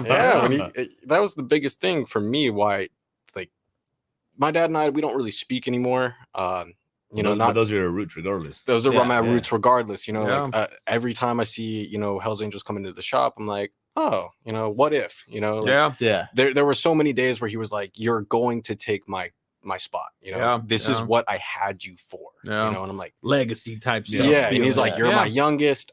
You know, you're the only one that, you know, keeps up with me, you know, this and here. But at the end of the day, I can't justify, you know, like I said, I've got a fiance. I can't justify going to prison to prove a point for somebody. It's not always about that. There's a time for it, right? There's a time and there's a place for everything. And the time that I was doing it was the time in my life that I guess I had my daughter, so she was 7 years old. I don't know, somewhere around there throughout that span. And I wasn't married. I was still a knucklehead a little bit. I had the more flexibility to be able to commit to something like that. And then as time went on, and I was like, you know what? I can't commit the same way that I was committing. You know, I got my wife and I got a house that I just bought. And so times change, you know, big time. But it doesn't, like, fuck, man. My wife asks me every now and then, you think you would ever again?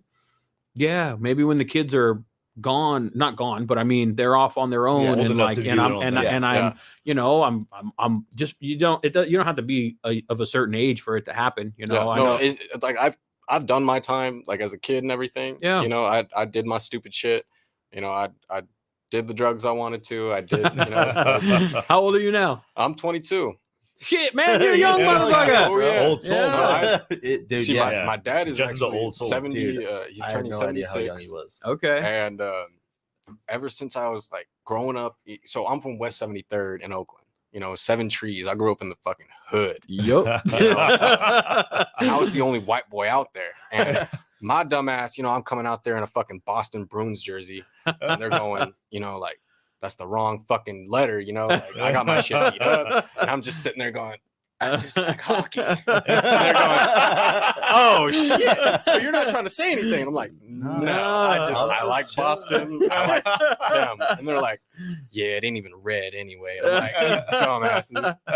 So then I was good with my neighborhood. You know, they liked me. You know, I got my licks in. Yeah. You know, at some point I was almost like somebody's pit bull. You know, they would be like, hey, go grab that shit. You know, like, all right, handle. You're young enough, you won't get a record. You know, you know, I was jumping up on people's porches, stealing shit. I was running up in there, just doing dumb shit. That's the part a little bit where live, I some life experience, some street experience, bro. You know, I don't regret anything I did. Yep. Nope. I'm 100% a different person nowadays Big time. because of that. Yeah. Oh I yeah.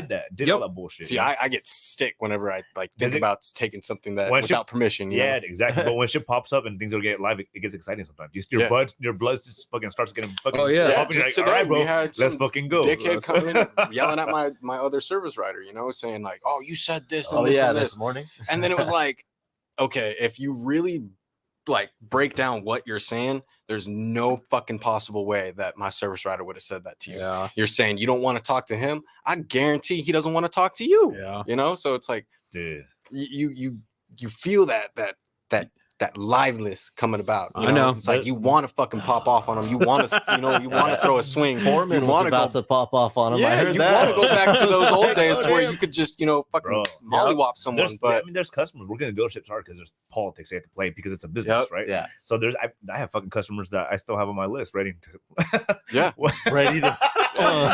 Say something When I now. see you, Fucking motherfucker. say yeah, and then something you gotta fucking look now. at them dead face and you gotta go, listen here, Say Mr. fucking Customer, something. I'm trying to help you That'd out. be nice and shit, bro. Yeah, Yeah, Oh, that man. shit's hard, bro. I mean, Yeah. fucking hands down to you guys because you're doing it now. I'm not Yep. at that fucking place, but man, when you deal with those customers, then it's like, oh motherfucker, especially the ones that they It's come like in you don't wearing the know fucking who you're talking to lone right wolf now. patch and shit. You're like, oh, you. Little Oh motherfucker. my god!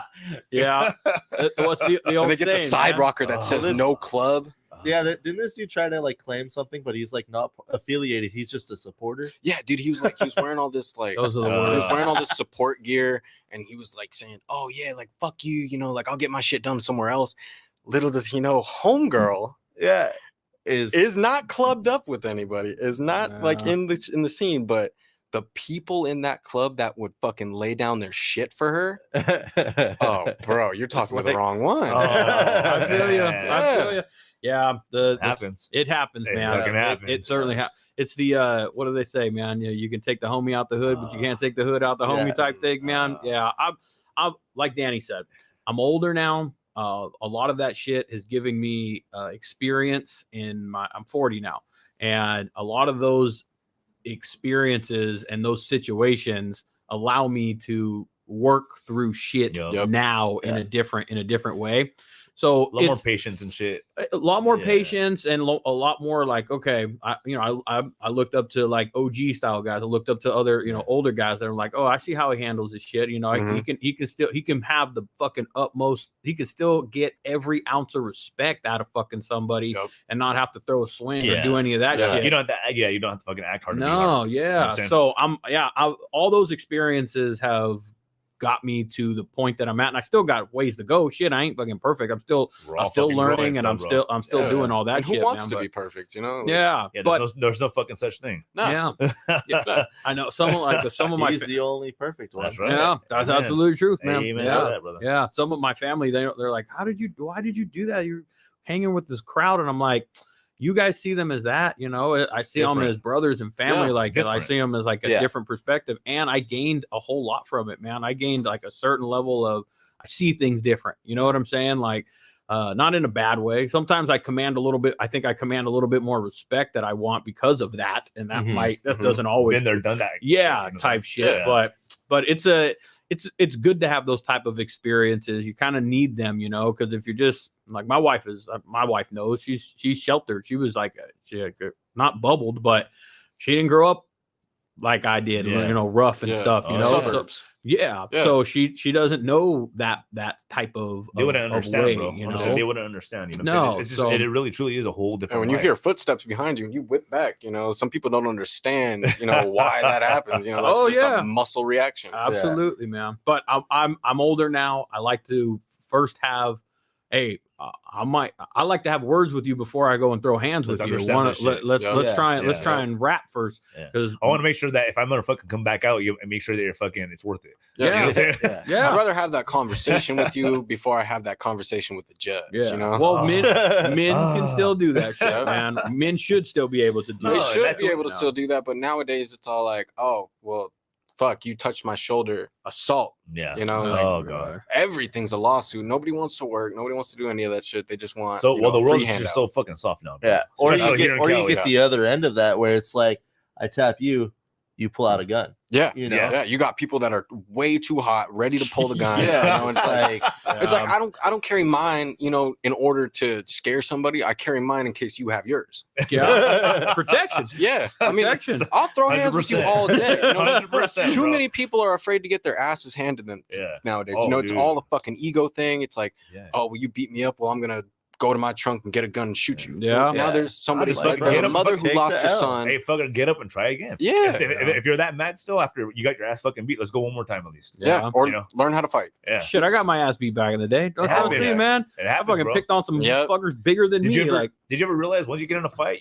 you get like down the like in the next couple of days you have like 3 or 4 more. Just Yeah. like people, oh, this fool just gonna fight.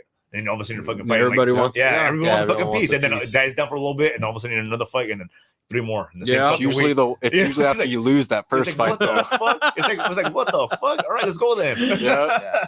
Been a while since I thrown hands, but fucking A, Yeah. when I need to, oh fuck, man. Oh, The last watch one out. was maybe like, I don't know, 3 years ago. Homie of mine just had to jump in, back up the homie and Mhm. shit. Yeah. You're coming? What? It was fucking a softball game too, for fuck's sake. Those are the rowdy It was ones. on a setting. softball field, Yeah. man. Yeah, I was like, you're coming? Oh fuck, this fool's coming. I gotta protect my boy. Yeah. And you just start swinging, you just start throwing blows. Yeah. Fuck, I was hyped up though after that shit, man. I was like, who's next, motherfucker? Who's next? You know, it gives you a little, little energy Dude, when you're Yeah, done. you Man, gotta that hit the bars adrenaline after rush. that. Yeah, you go drink and you have a Yeah. you have a fucking beer after that. Shot of whiskey and a fucking beer, man. Fuck yeah, and an ice pack. Yeah, and an ice pack. That's right. That's right. Yeah, I've had my fair share of busted lips and shit. Yeah. And I'll tell you what, humbled my ass. Big Fucking time. made me go, next time maybe I shouldn't start that fight because I got my ass whooped the Exactly. fucking the We first still have our time. fucking Exactly. marks and shit, right? Fuck yeah, fucking- man. I still got a Yeah. fucking little split lip fucking scar here. Got a scar Yeah. across the back of my head from a brick and shit. I mean, shit, Yeah. I'm still ugly. I got scars on my head, but they ain't from fights. They're from cracking my shit open, bro.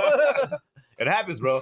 It happens, man. Well, I grew up It a little happens. different. Yeah. Yeah. But that's what makes the world go round and shit, Yeah. right? Yeah. Different experiences. Like I get to talk to you, and I take a little bit from what fucking you guys take or Yeah. what you say, and then I go out in the world and either apply it or Yeah. share the story with somebody else. That's what I Same love here. doing We about could this. look back. Yeah. We could look back Yeah. and fucking laugh about it. You know? Yeah. There's always a conversation to be had, you know, whether it's a bad situation, a good situation. Always try to look for the conversation. Yeah. You know, that's why we have Yep. ambassadors for our country. You know, we've got that's why that word's even, coined up. You know, Yeah. we got the people that are going to try to talk it out before we got to lose. Let's talk about some shit. Yeah. You know, So we got to hundreds. hit the red button and launch them missiles and shit. Exactly. Yeah. So you sure you exactly. don't want to talk about this shit? Yeah. Well, I'm giving you one more time. Fucking talk. I'll fuck you. Wasting my fucking time. I right? actually, I had a conversation today with somebody that was going to see somebody this weekend that I don't have. We're definitely, it feels like, there's conflict there. Yeah. Mhm. And I've made efforts through mutual friends to try and squash that Yeah. with no response. But even up to today, I still fucking said, hey, you going to see so-and-so? Yeah. Do me a solid, homeboy. Let them know that the fucking door is still fucking open. Like, I'd still like to have Yeah. that conversation Yeah. before Let's I got to talk go about this down shit. that fucking road. Yeah. I'm still trying to do that shit, Yep. but to each their own, you Yeah. know. But after so many times, and you're like, all right, It's one of fuck those it things then. that, yeah, when it's one of those things that if they don't reach back, bro, you just know where it's at. Some Yeah. people just Yeah. can't let shit go. Yeah, I used to Yeah. be stubborn and real fucking hard headed like that and shit too, It man. depends. I'm still a little stubborn. I can be. Trust I me. just, I I, can be. gotta have a fucking list here on the phone. So I get a little too stoned and I kind of around. forget, you know. I just fucking around. Oh shit, man. That's the hard thing about me is like you'll get me pissed off. It's hard to get me really pissed off, but once I get pissed off, it's like smoke a little bit, forget who you are. Relax. That's it. Yeah. Yeah. I know. I Yeah. said the same thing about Danny. I seen Danny get one time. I'm like, damn. And I know that when it got to that point, I'm like, damn, you fucking if you got Danny to that point, You were pushing buttons you and one of them was fucking- bound to be red. Yo, Dude, man. you fucking give, well, especially when you give everybody you have all the kindness. If you give Yeah. them every Yeah. fucking ounce of fucking understanding and kindness, and like you sympathize with somebody and try to be on their level. Hey, I hear you, bro. I fucking see you, bro. I got you. I get it. Come here. I Let's want to talk- hug yeah. you. Like, Let's yeah. talk- do you hear what I'm saying? And you don't same shit. Like, all right, motherfucker. I know. I know. Yeah. Well, Yeah, The worst is Yeah, when they good say dude. oh no, I get it, bro, I get it. And they're like, no, you don't, bro. I'm trying to help you. Getting it. or they say, yeah, but. Yeah, Yeah, but. yeah, but like, dude, like just today, the dickhead, he was like, I need my bike by Saturday. And we're like, okay, bro, well, you can take your bike. And he's like, but I need it fixed. And it's like, well, so are you going to yeah. stay or are you going to go? Like, make up your mind.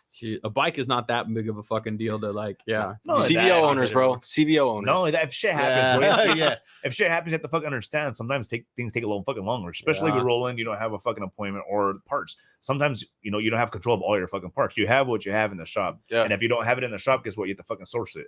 Those people might not have that shit. You know what I'm saying? Too. That's the way it fucking goes. It's the fucking nature of the game. Yeah. Bro. The worst part was, mind you, this guy actually called and was all like, "Yo, do you have everything ready?" Yeah, we got everything ready. Well, go ahead and send it to insurance and everything. I'm tired of dealing with you guys. I'm just gonna go to a different shop. And we're like, okay, cool. And then he rolls up this morning. We're like, the fuck you doing here? Yeah, make up your fucking mind, bro. Yeah. You know what gets me, bro? When I was working in that position, Hair. the why? Hey, respect, like, respect to all the women, respect to all the wives out there and shit. But what get me, bro, is that a wife would call him.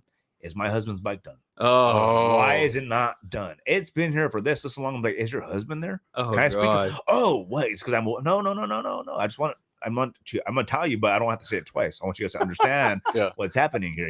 That type of shit. Just like I told you. One of my friends just commented, and it was just funny.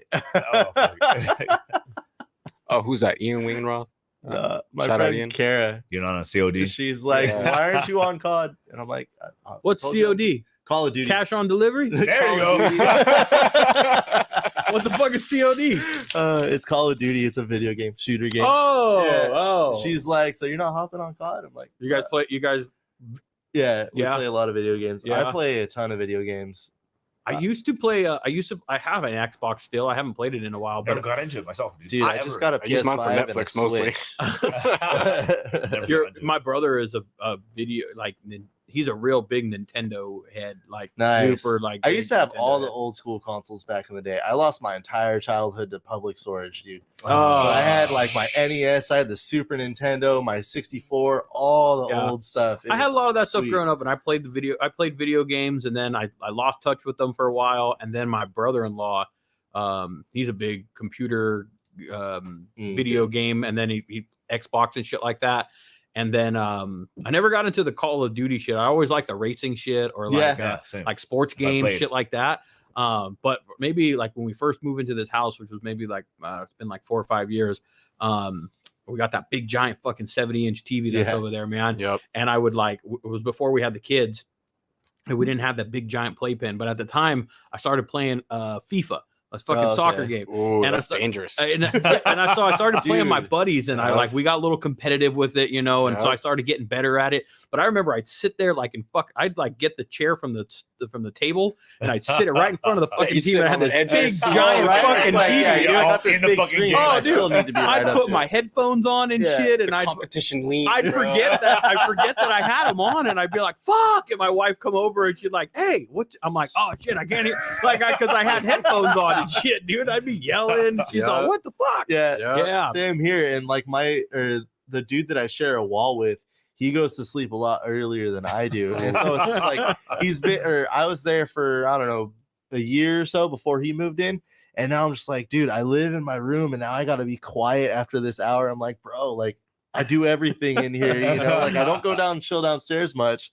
Unless we're all like having people over, then I'm down there the whole time or shooting pool in the back and stuff. But it's like when I'm just trying to unwind or just chill out, I'm up in my room either watching something, playing a video game or something like that, or going down the rabbit hole of YouTube. Exactly. Something like that. And now I'm just like, dude, I gotta be quiet. So I have my headphones too when I'm playing.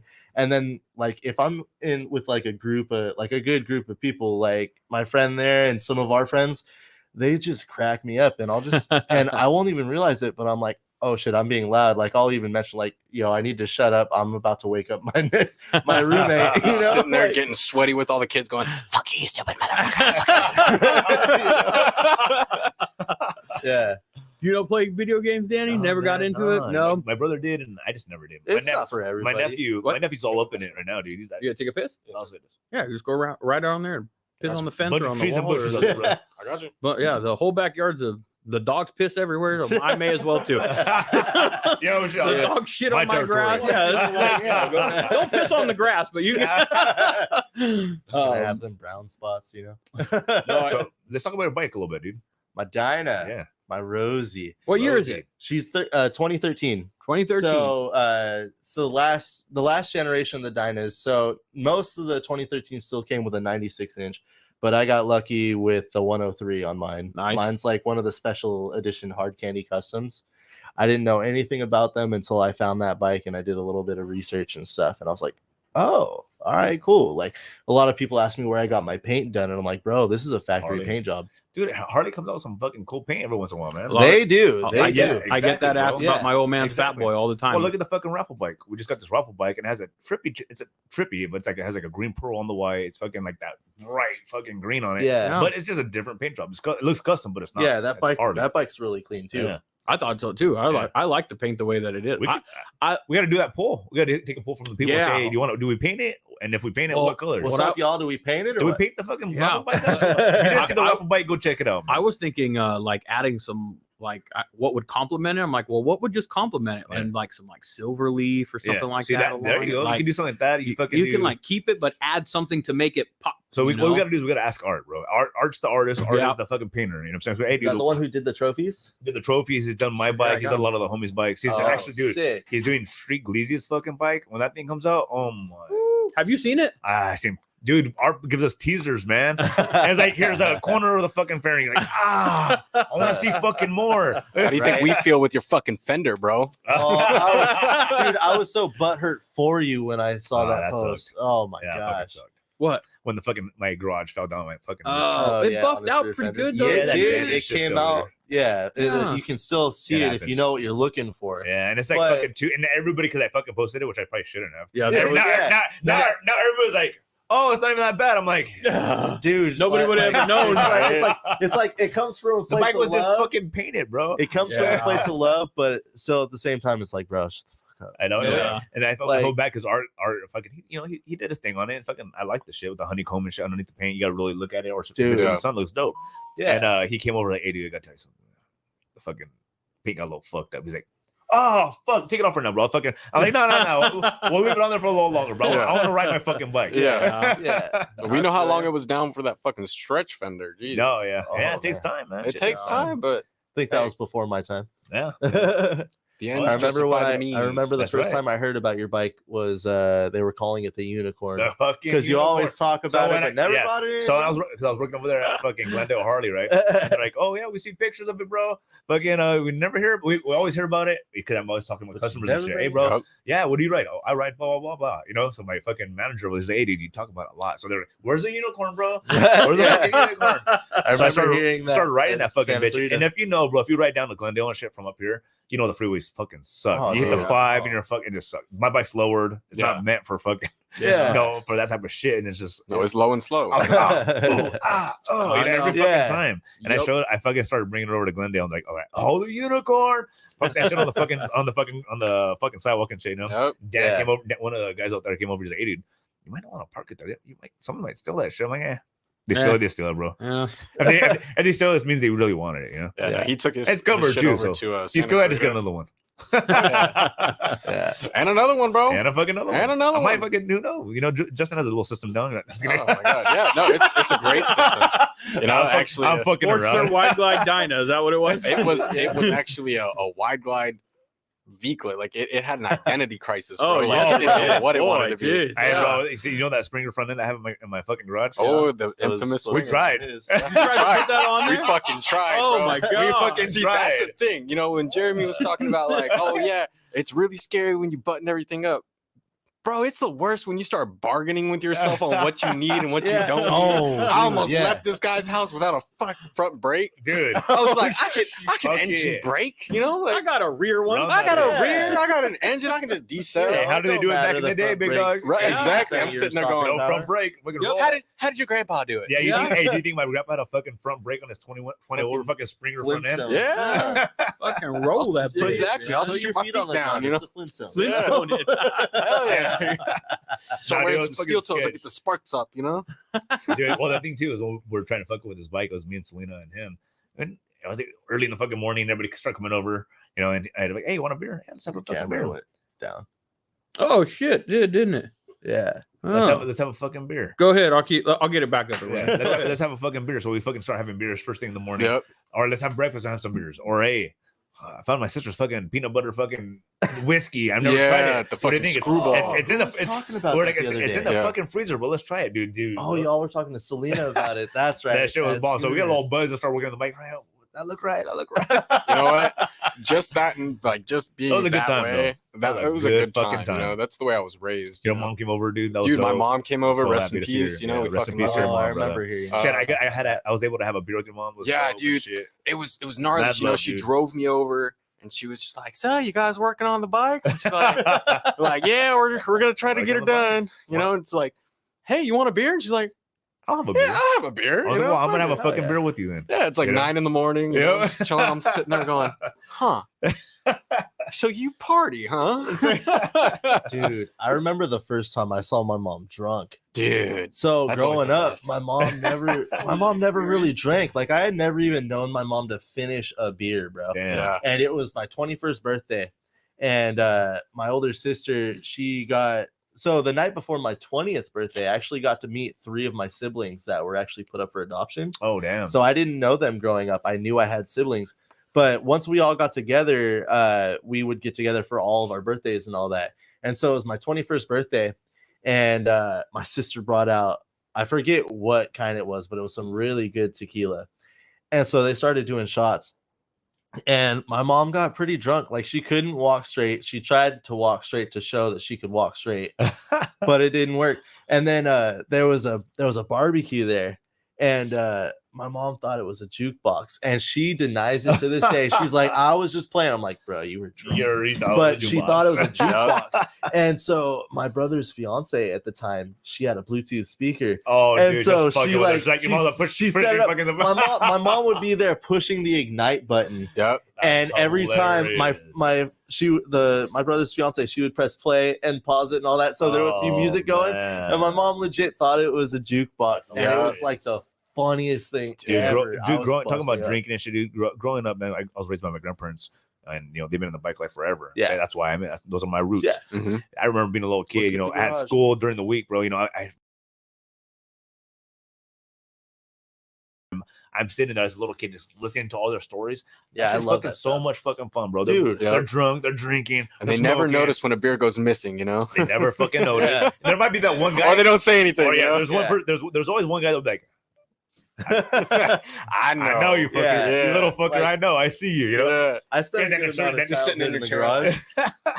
And it was always a good time. So like growing up that way, dude, like seeing my grandpa drink Jack Daniels, that was his drink, always Jack. Yeah. So that became my thing. When I started drinking, I was like, Jack, let's go, fucking Jack, and Coke. Daniels, yeah, let's Jack go. and Coke with a shot of wine. Exactly. Dude, Let's I fucking go, can't man. do hard liquor anymore. Like it has to be mixed for me. Well, right now I can't. I've been off of all alcohol. Oh, yeah. since since Lent. Yeah, Ash good for Wednesday, you. since Lent. Yeah, dude. Lent.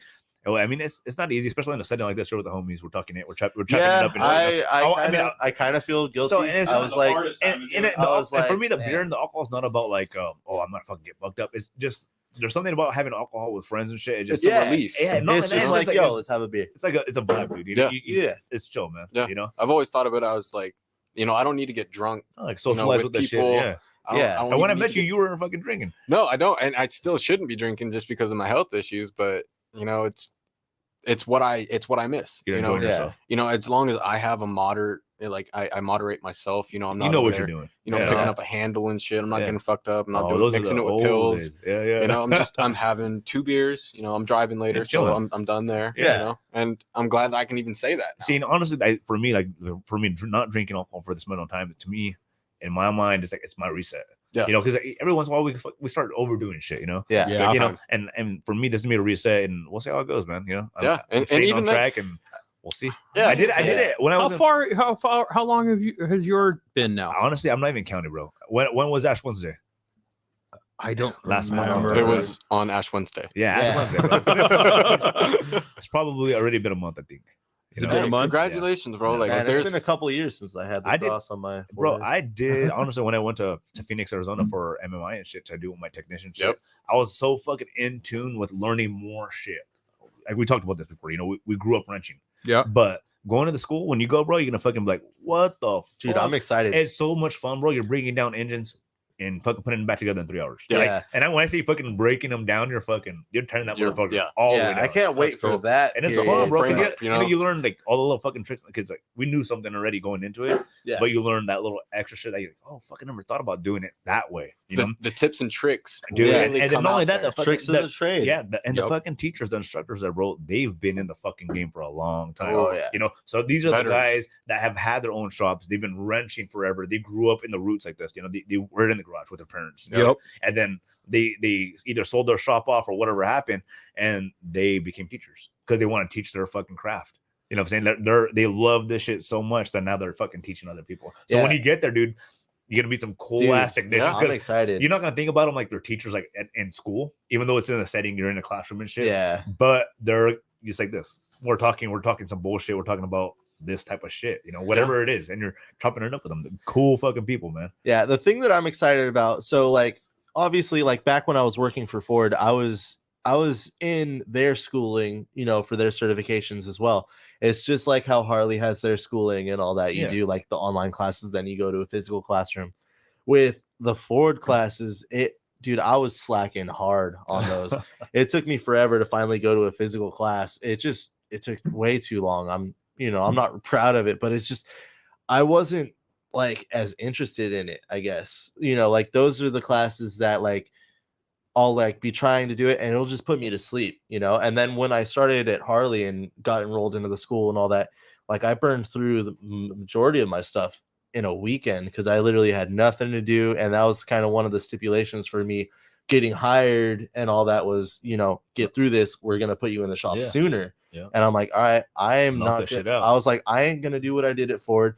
And I actually enjoyed it. Like I would sit there and just like, oh, you know what? I'm actually enjoying this class. So there's one thing that's gonna happen. I can give you advice for that school, dude. Is they're gonna give you work to do on the side. So you basically they'll teach you all the shit in class and stuff. And you watch your videos and stuff. Yeah. And you can be, you know, a staff, Harley Davidson staff, right? Yeah. So they're gonna give you your fucking technique. Well, then you do your technician work. Make sure you the same thing. Fucking jam through that shit, bro. Make sure you do that on your own time. If that's the way they still have it set up, I know that they've moved locations from Deer Valley to down fucking a little more by the 10. Yeah. Okay. So they changed the location, but they're doing the same shit and they have you doing class work and computer work and then working on the HD stuff on your own. Yeah. You know. Yeah. So that's homework. That's what I'm excited for. Like I've even gone to like Chris and all that just to like static. Ooh, yeah.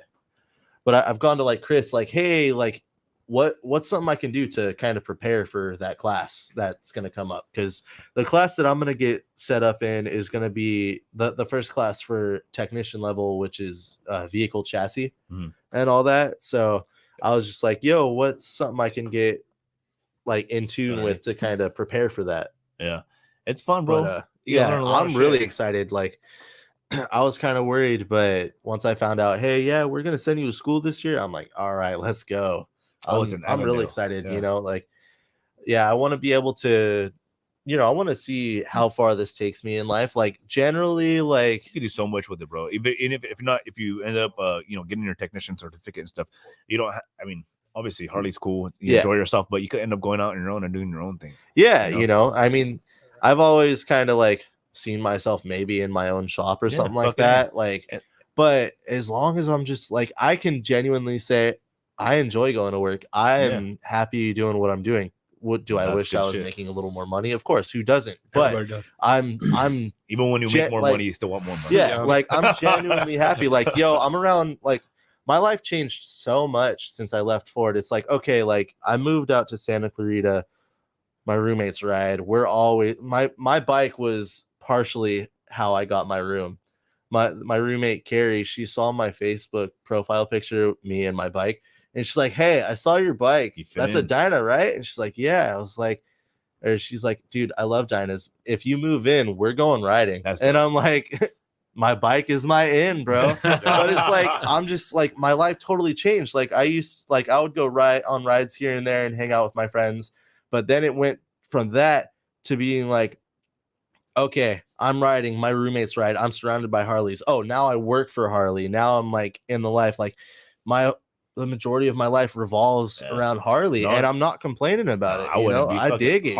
It's fucking fun, dude. It's fun working there. The environment, especially that was set up there, was awesome. I enjoyed myself, bro. I mean, I was all over the fucking dealership when I was there. Oh yeah, because I had fun doing it. You know, if I'm fucking in service, I'm still selling a bike. I'm still doing parts and shit. Because it's fun. If you can make yourself a well-rounded person, what you are, because you do parts and shit. You know, so yourself as well.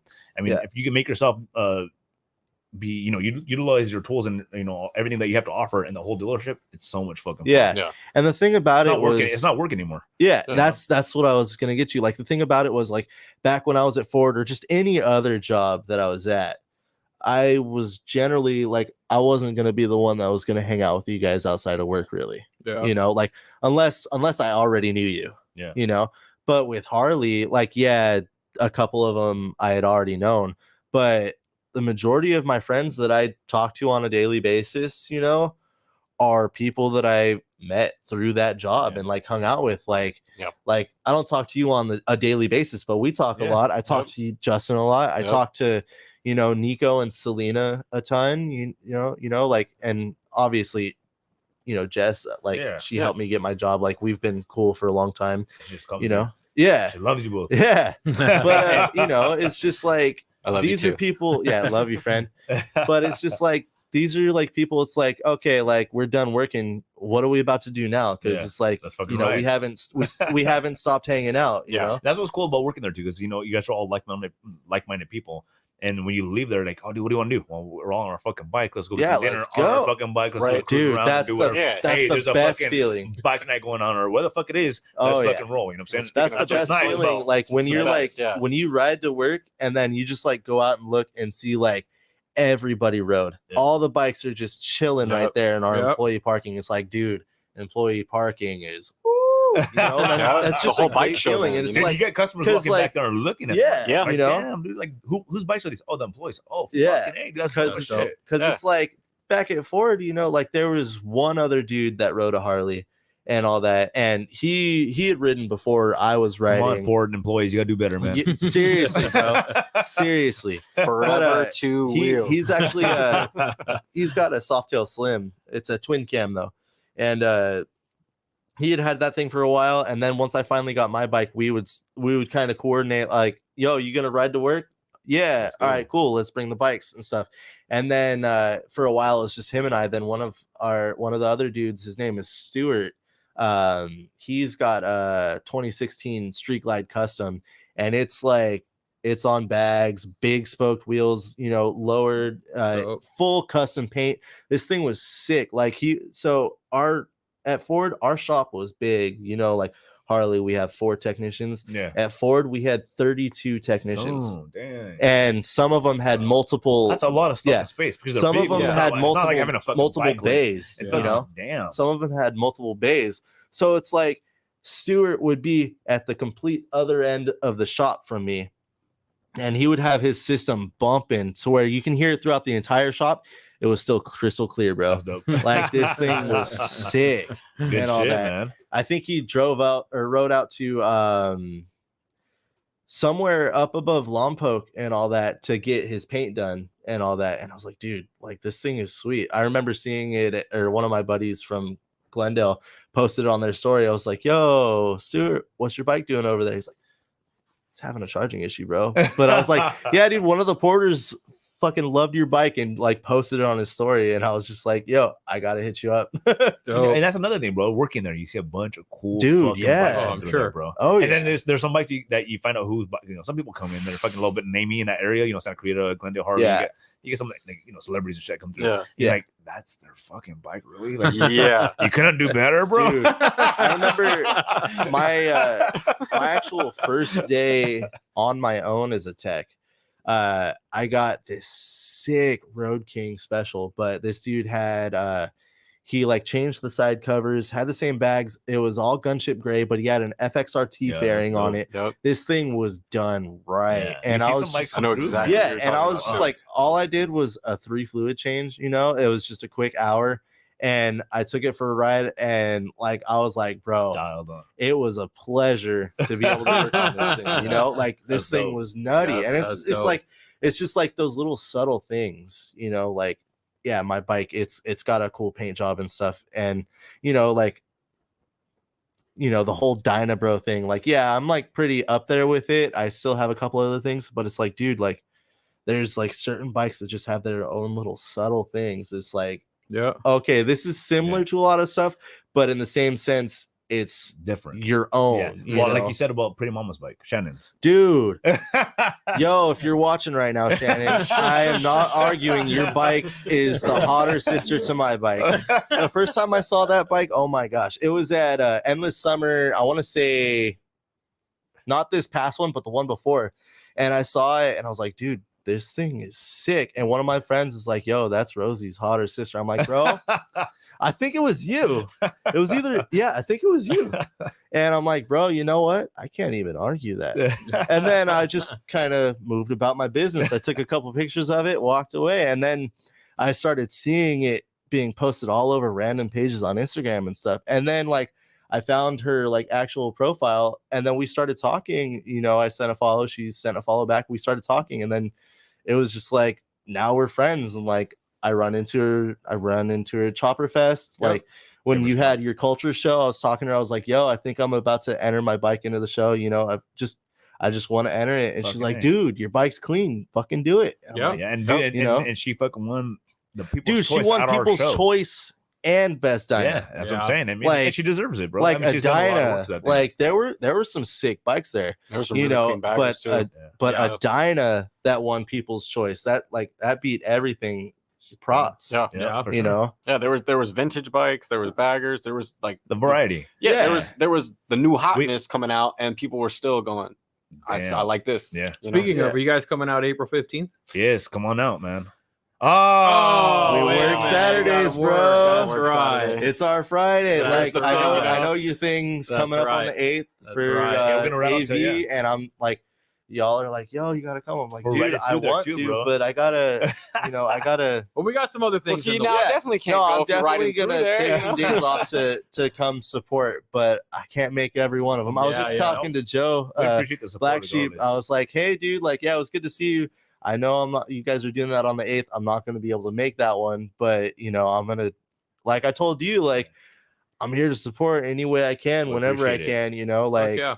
I appreciate So how do we do something out there? Can we?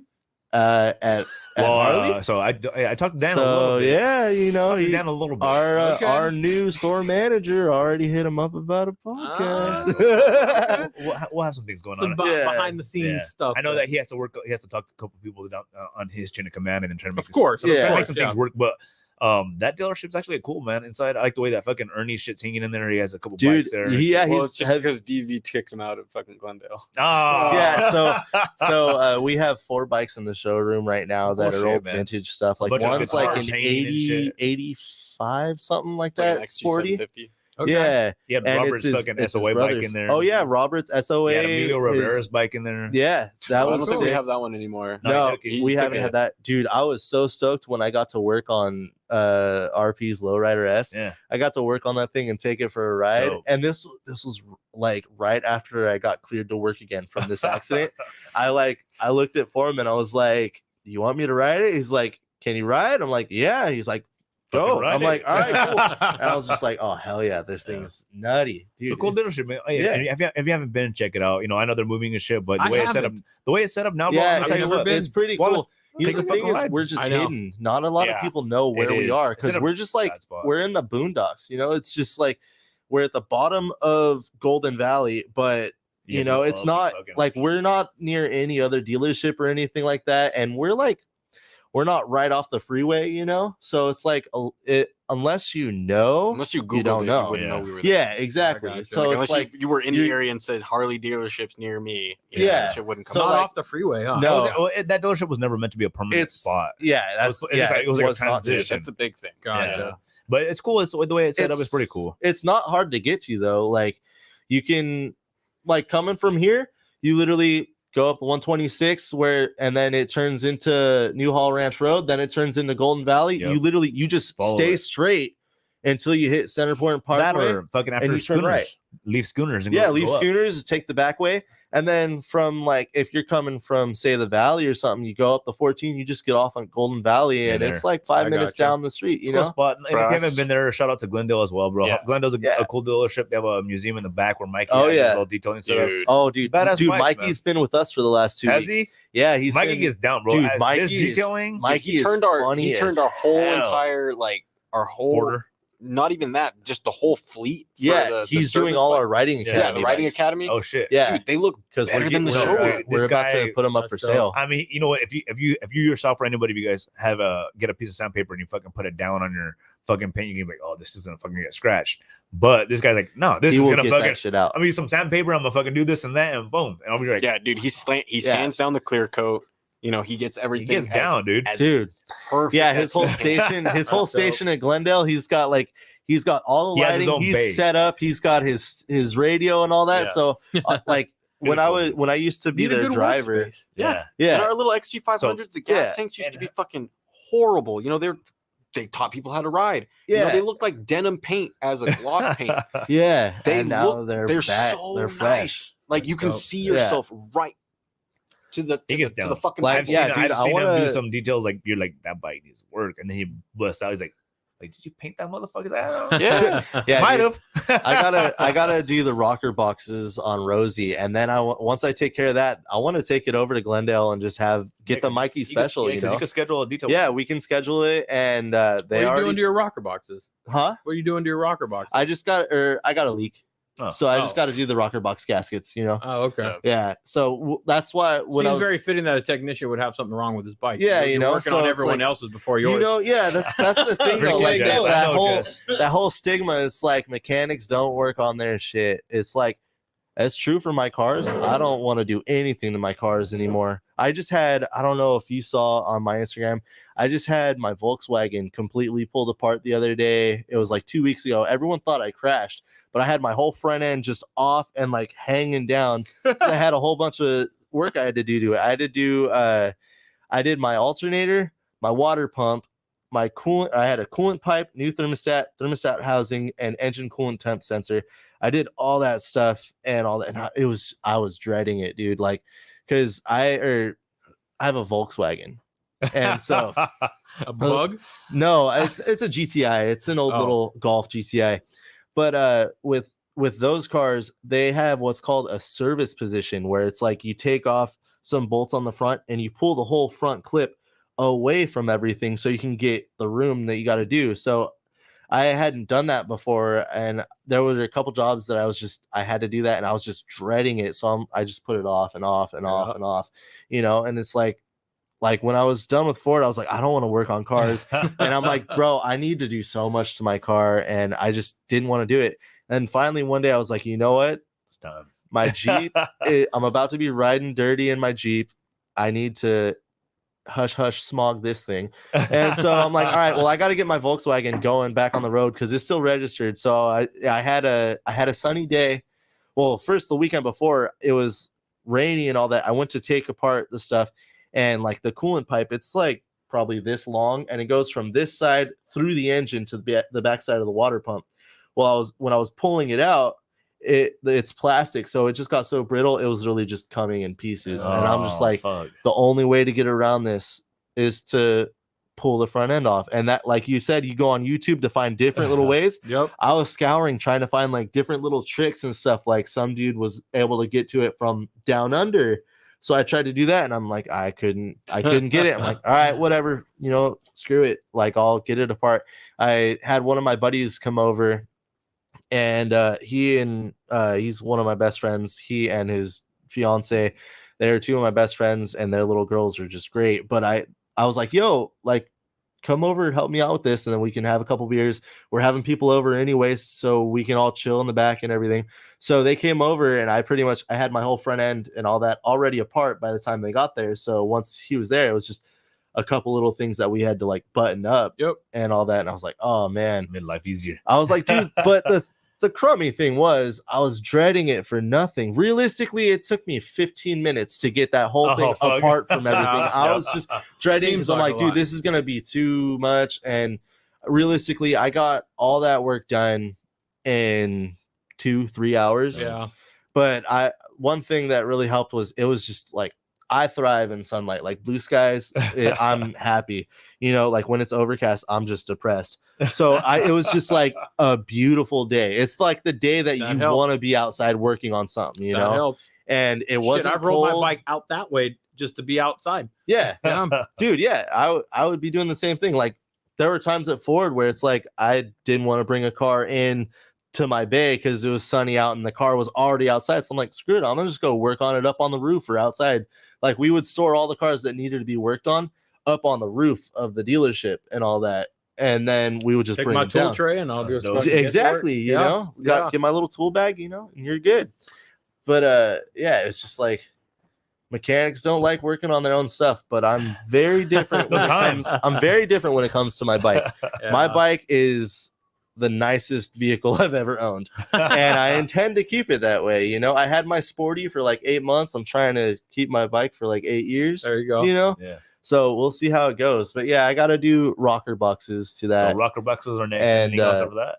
I'm actually in the process. I'm sourcing all the parts. I'm trying to go to mid controls, dude. I'm tired of my forwards. Oh, you got forwards on there? Yeah, it's so the bikes, the Dynas that came from the factory with the forward controls, they don't have that hole for the shift shaft in the primaries. You got to get an inner and an outer. Yeah, so I have an outer primary. It's a little scuffed up, so I'm just gonna re-wrinkle it. And then I got shout out to Jerry in sales. He gave me his entire mid control set. He's like, yo, I had this from my 17 Dyna. I rode it like 1,000 miles and I put forwards on. You can have it. I was like, dude, what do I owe you? He's like, give me a beer, bro. Yeah. And I was like, bro, all right. So now Jerry's solid. Jerry's great. He's great. One of my friends, she has an inner primary for me. Like her dad slings parts on the side and all. It's like his side gig. And they do a lot of chrome though. And so she found a wrinkle. Chrome get you home. Chrome get you down. But so they had a wrinkle black inner primary for mid controls. And she's like, hey, yeah, so I found this. My dad says we aren't going to lose any money if we just give it to you. So you can have it. Dope. So she's supposed to give it to me. But dude, it's like it's hard to like get it. It's like, well, because like we stopped talking for a bit and then like we reconnected.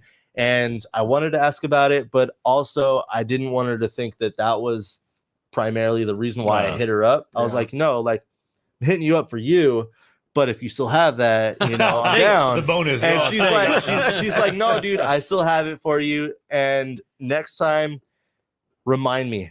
I wouldn't have thought that was the only reason you hit me up. Just remind me, I will bring it. Good I'm shit, like, all right. So that's you know, she's just working a ton right now. She's not even in California at the moment. It's good that you say that when you mention it like that, and you mention your hookups and just, you know, your friend giving you mid controls. I had a friend today hit me up that I've gone back with for years. I met him online, and he runs. I don't know if you've seen the page Purpose Built Motorcycles, or if you follow I've heard of it. Show. Okay, so it's the owner of it, and I go back with him. Fucking Facebook group page, like nice. That's where the Purpose Built page started. Anyways, I had posted about that build, that budget build, and he was like, hey man, I'm gonna send you this linkage that I got an extra one laying around, I want to throw it your way. He's like, because I like that you're posting and what you're doing with it, because it's exactly like what he said is exactly what you touched on, is that you can still build and do cool shit by hitting up your friends, making connections,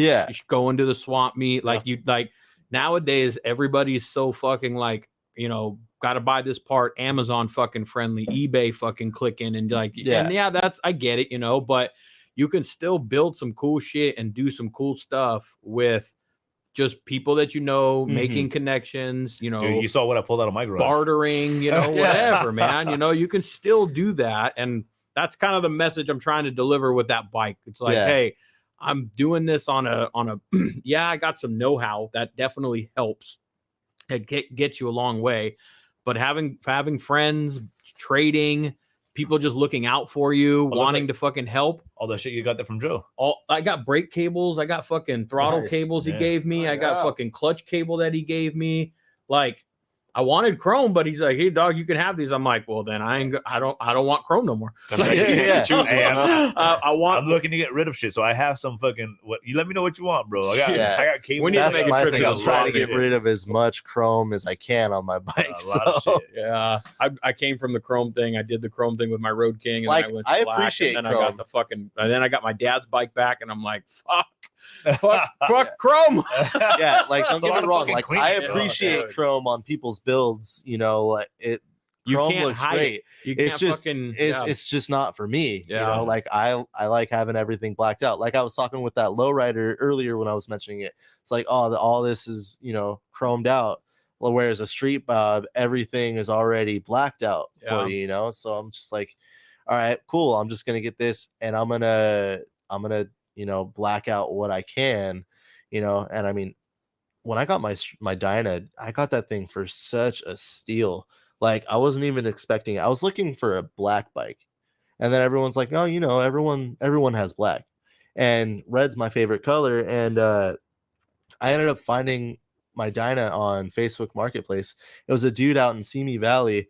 He bought it off the showroom floor back in 2013. It only had 6,000 miles on it when I bought it. Mm. He I think he took it to like Lake Tahoe or something, and then put it back in his garage. I mean, he worked for like sports television and all that, so he was really busy. But yeah, like when I bought it from him, he like gave me like the sticker, like what he paid for out the door, and I just like made. It was just like such a great deal that I got. Like I made out like a bandit, That's bro. dope, dude. Like Justin went from friggin' chrome to black. How's that Yeah. going? How's that Loretta S, man? Dude, You got lowrider S? yeah. I didn't know that. It's got a Yeah, comfy ass seat too. that shit. Oh yeah. Dude, that seat matches that bike perfect. Thank you. Now that took some doing. You know, I had to kind of grease the wheels with Derek for a little bit and being Let's like, hear it. Let's hear it, man. well, just in fact, like, so when I had, you know, I went from the Sportster, totaled that shit, got the wide glide, you know, got hit on that, and then I'm here. I can tell you that I'm here. And then from then on, you know, it just went from, you know, my mom going, I don't think I need you on another bike. And I was like, that ain't your choice. know I'm how sorry, that Ma. is. You know, like you can kick me out, but I'm staying on that bike. I'm riding. Yeah. And, you know, it was probably like last year. You know, I had this tradition of going home after work. You know, I'd go and chop it up with my mom for a while. She'd tell me how her day was. I'd tell her how my day was. That's dope. And it was nice because I was coming home, you know, like at 18, you know, I moved out. I asked a girl that, you know, to marry me that I wasn't, you know, fully prepared to do anything with, you know. Yeah, we were set up right. You know, I was doing enough to where I was making like a pretty good check. Yeah. You know, I was making side job money and all that. But you were 18. But I was 18. You know, I was a construction manager at 18. You know, I was telling grown men what to do, and I was hot shit in my own mind, you know. And I got humbled real quick. You know, my dad, you know, he had some health issues going on, and I went out to go see him because I thought this was going to be the last time that I could, you know, talk to him. And just to find out that, you know, he recovered, thank God, but I come home and my entire apartment is cleaned out. My TV, my dog, like everything. Fuck. Everything was gone. I call her up and I'm like, yo, we got robbed. And she's like, no, actually, I'm moving to Arizona. My grandmother offered to pay for college and everything, so I'm moving out there with her. So I'm just like, Shit. damn. Fucked up. Damn. Yeah. And then just to find out, you know, like I had some other shit going on, you know, like I fucking hate Arizona for the amount of people that have left me for fucking Arizona. Like, fuck Arizona. Like, I'm sorry, Ray. Fuck Bike Week. I would go to Bike Week if it was anywhere else, bro. But I'm just man. like, hey, work is saying the best thing I got, you know. But other than that, you know, like she left me homeless. You know, I was in debt. I had a bunch of shit going on. I sold my fucking cars, you know, just everything she couldn't take with her, I had to sell in order to get myself out of the lease. She turned my whole life upside down. Fuck. So I moved back in with mom, and, you know, she was happy to have me. You know, we had our problems in the past, but, you know, it was just more of like a whole reset. You know? I think the Lord for the time that I had with her, because shortly after she got sick, you know, but I would go home every day and I would be like, I missed my bike, this and that. Right now it still runs and everything, but after the accident, it just wasn't the same. It just had a little bit of a wobble to it. They all do. They all do. That's that Dyna Shake, bro. But Oh man, even in knock the on thing, wood, I don't have it yet. Yeah. Oh man. That's well, that's you switched dope. out your suspension. That's good. That's the first. Yeah, thing. dude, my shocks. Yeah, but I had apes on my shit. I had 14-inch apes. I was a madman. I was trying to do sport bike shit on a Harley with apes. I'm trying to go through the canyons, scraping pegs, just I by remember going. Selena talking about that. You guys were going up the 126 and she was on her CDR and all that. And she's I was like, the only one yeah. who had balls to fucking keep up with. Yeah, it, bro. she was like, dude, I would take off on everybody and all that. And then I would look in my mirror and Justin's right behind me. I'm sitting there fucking Swinging that shit. Yeah. Hell yeah. Then it was a lot of fun. I loved that bike. My mom loved the paint. She had a lot of love for it because herself, she was one of the first women to start riding. She had a soft tail as a woman. A lot of other girls, they had, Sportsters and they rode with maybe their dad, but my mom was, an old lady on her own bike. That was big. That's dope. She had a 69 Camaro splint bumper, blown to shit. It was fucking fat old meaty tires on the back. She was going through at least $200 worth of gas every week. She was fucking slamming that shit. And she's the one that gave me my lead foot. But I would go home and I'd be like, I really want this fucking bike. The lowrider, the T-bars, the fucking everything that I need from a bike is in this bike. Even then, if I had to do it, I would do it to this bike. But that's tens of thousands of dollars. I don't have that right now. So I ended up getting a really sweet deal at the time. What I thought was a good deal of a zero. You always feel like you got a good deal when you buy it, man. Nobody ever says I got fucked. Yeah. No, I mean. The fact that I could take it that day, gratefully say I got a deal, dude. Yeah. No, I mean, if you knew my payments, that's the one that gets you. They were all 0 down, baby. And I was like, that sounds really good. Yeah, Dude, just get me out from under my bike. So I got out from under the bike. Sold it to them. They pretty much cleared all the debt. I did 0 down, all that shit. But the kicker was I needed a cosigner. Who is the person to co-sign except for the person that wanted me to not be on another bike? She ponied up. She was like, fuck it. I'll come down there. She signed all the paperwork and she got me my dream bike. That's dope. And again, I attribute everything to her and that bike. I will never give up that bike. Dope. I really got to fucking trust you in order to let you sit on the bike. Yeah. Unless I'm trying to really sell you on something, like you are not touching that fucking bike. I feel you. That is the last gift that I was ever given to me by her before, the cancer. I 100% feel you because I feel the same way about my old man who's passed. Yeah. And I don't let anybody ride it. And I feel the same way.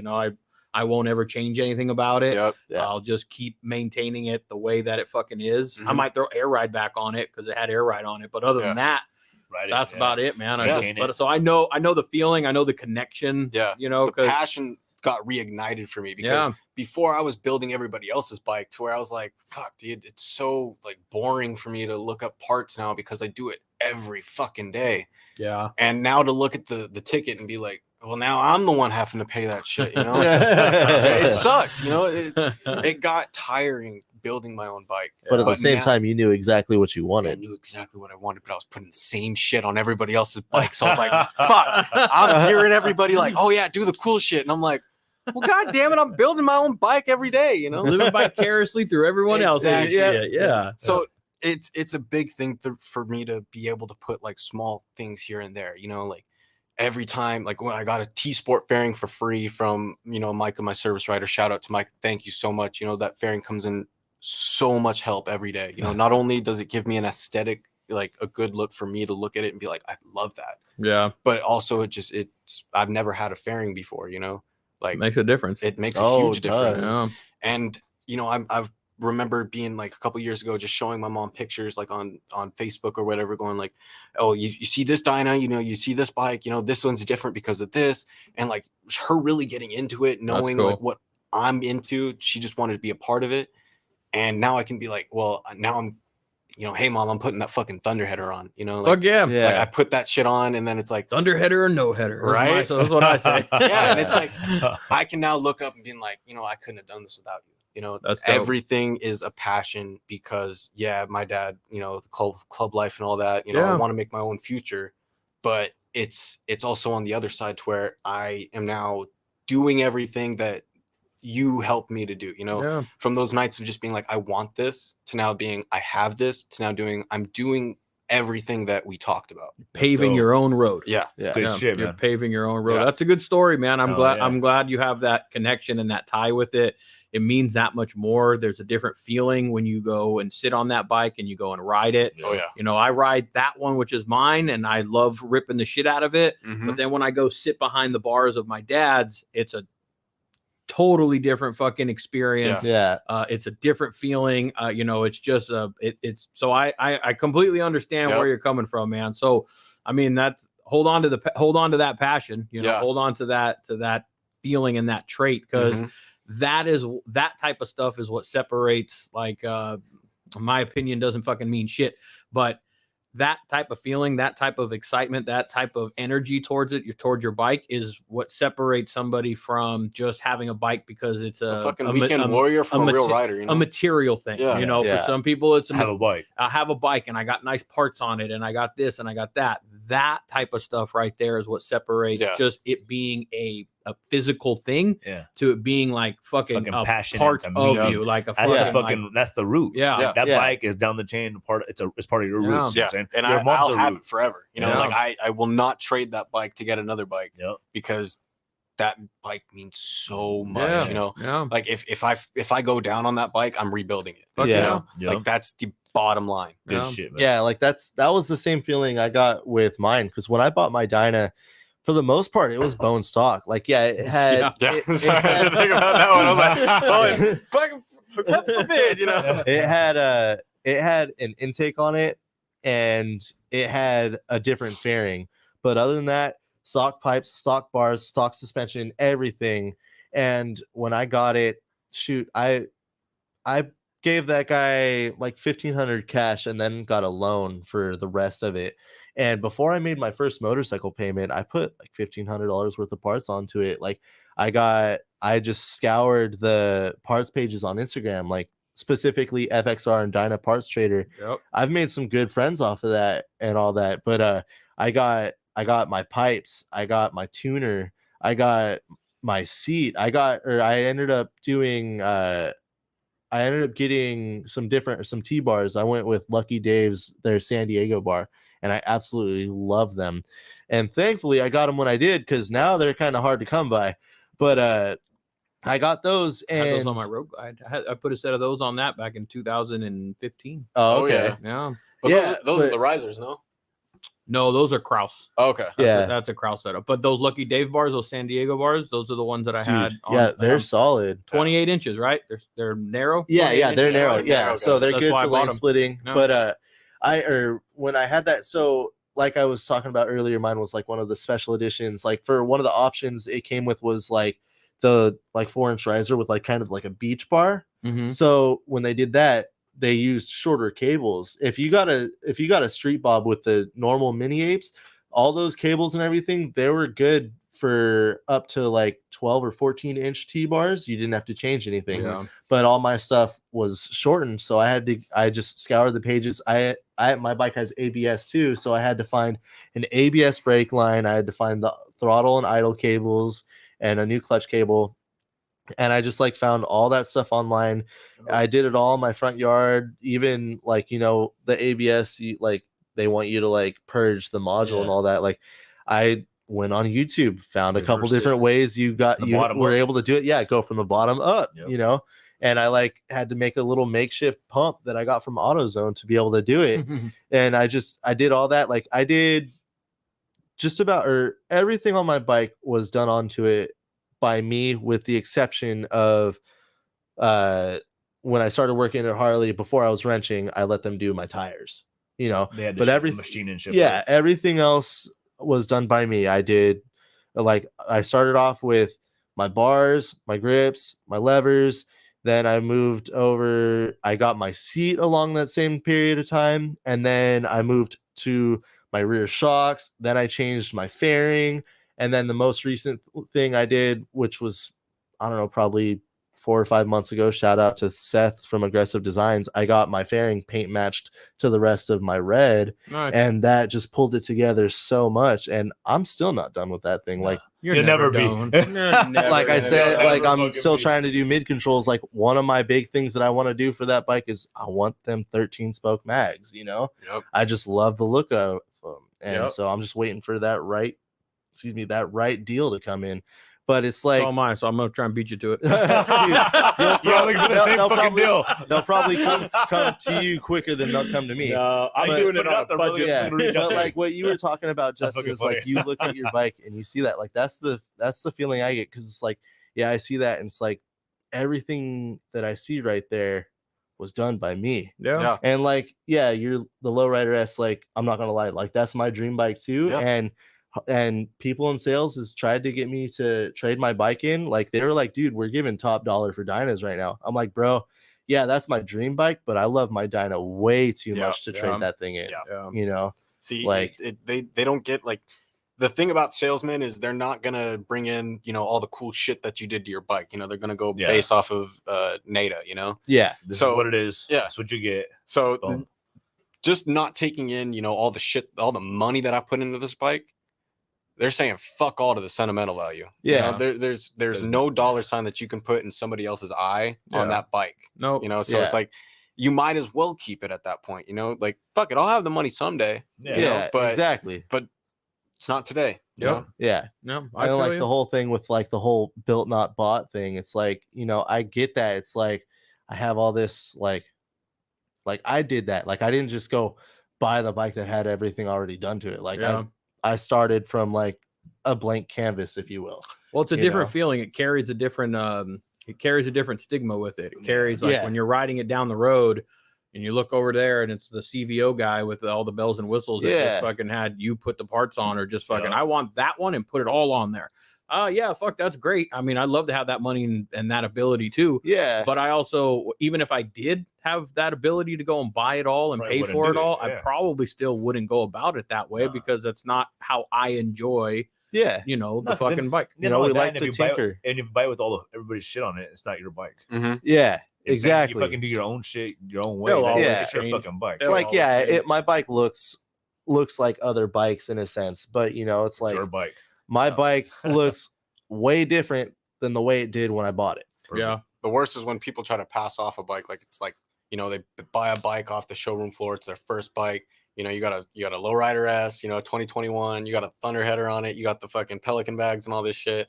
And then you come in and you almost drop the bike in front of me.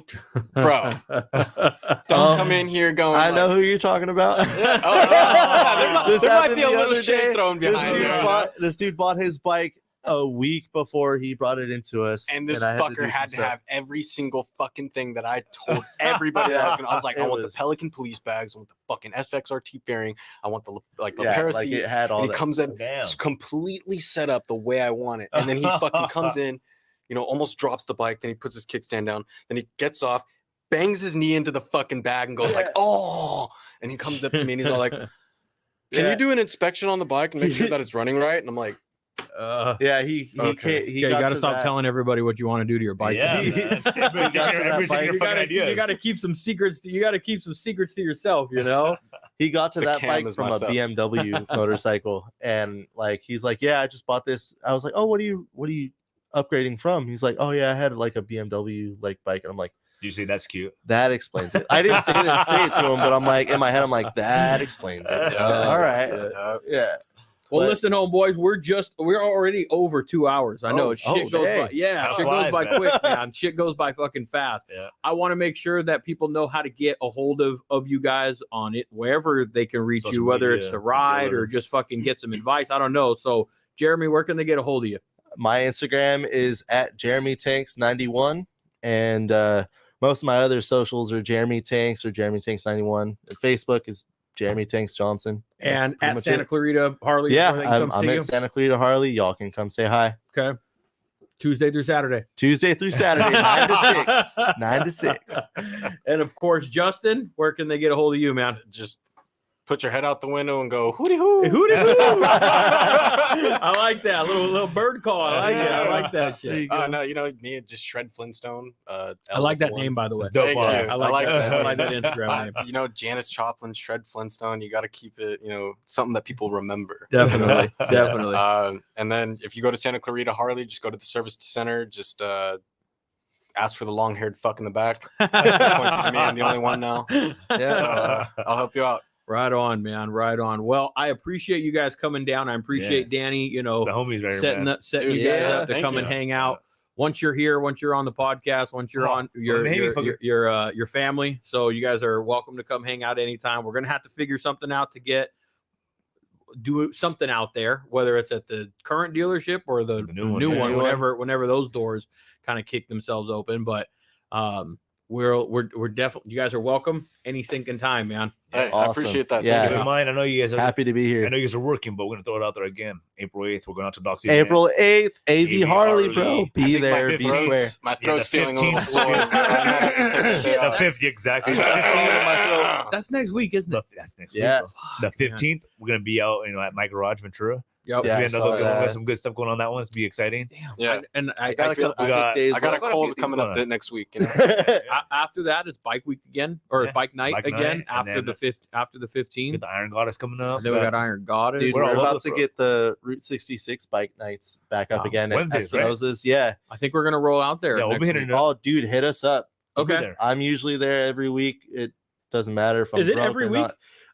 When they start kicking things off, yeah, it's every Wednesday. That's So- dope. And Okay. like they usually say, all right, we're gonna stop it this month, and they every going. time they just Gonna keep roll it. going and keep going. Yeah. They should- keep going as long as the weather's It's fun good, out and there, man. usually they have a band playing and all Yep. that, and they got Route 66. They like to do like the bike night bites, so they have little deals for bike night specifically, and all Dope. that for food and beers. Well, you put out a good time, people will come up. Yeah, That's- for that's- sure. You know, And that's then- as simple as come, that. And then you know? ever since Espinosa's moved in across the parking lot, That there's helps. all kinds of more people coming in too. There's like a whole different clientele. that helps Yeah. for So sure. and they have their own events as well. They have an event this Sunday over there. It's like a limited release that everyone, or I know Justin's going, some or Man, Jess and them. We are gotta go going. because we all need vests, man. Dude. I know. It's a limited release, bro. I still I've had my Espinosa vest for years. It held Dude, up, man. I Yeah, need they're a good different vests. vest. I have like a denim one. But it's all black, but it's like all faded. The zipper doesn't even work Yeah, right my shit's anymore. falling apart, bro.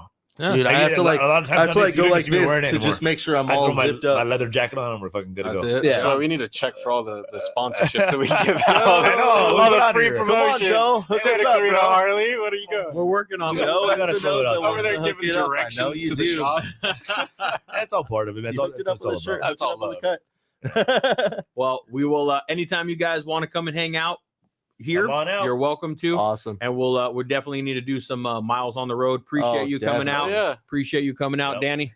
Yes, Thank sir. you guys, everyone out there. You guys have a good night. Appreciate Thank you guys for tuning in. Yep. We will see you Alright. next Thursday, as we always do. Sheesh. Later. See ya. Later. Good shit, fellas.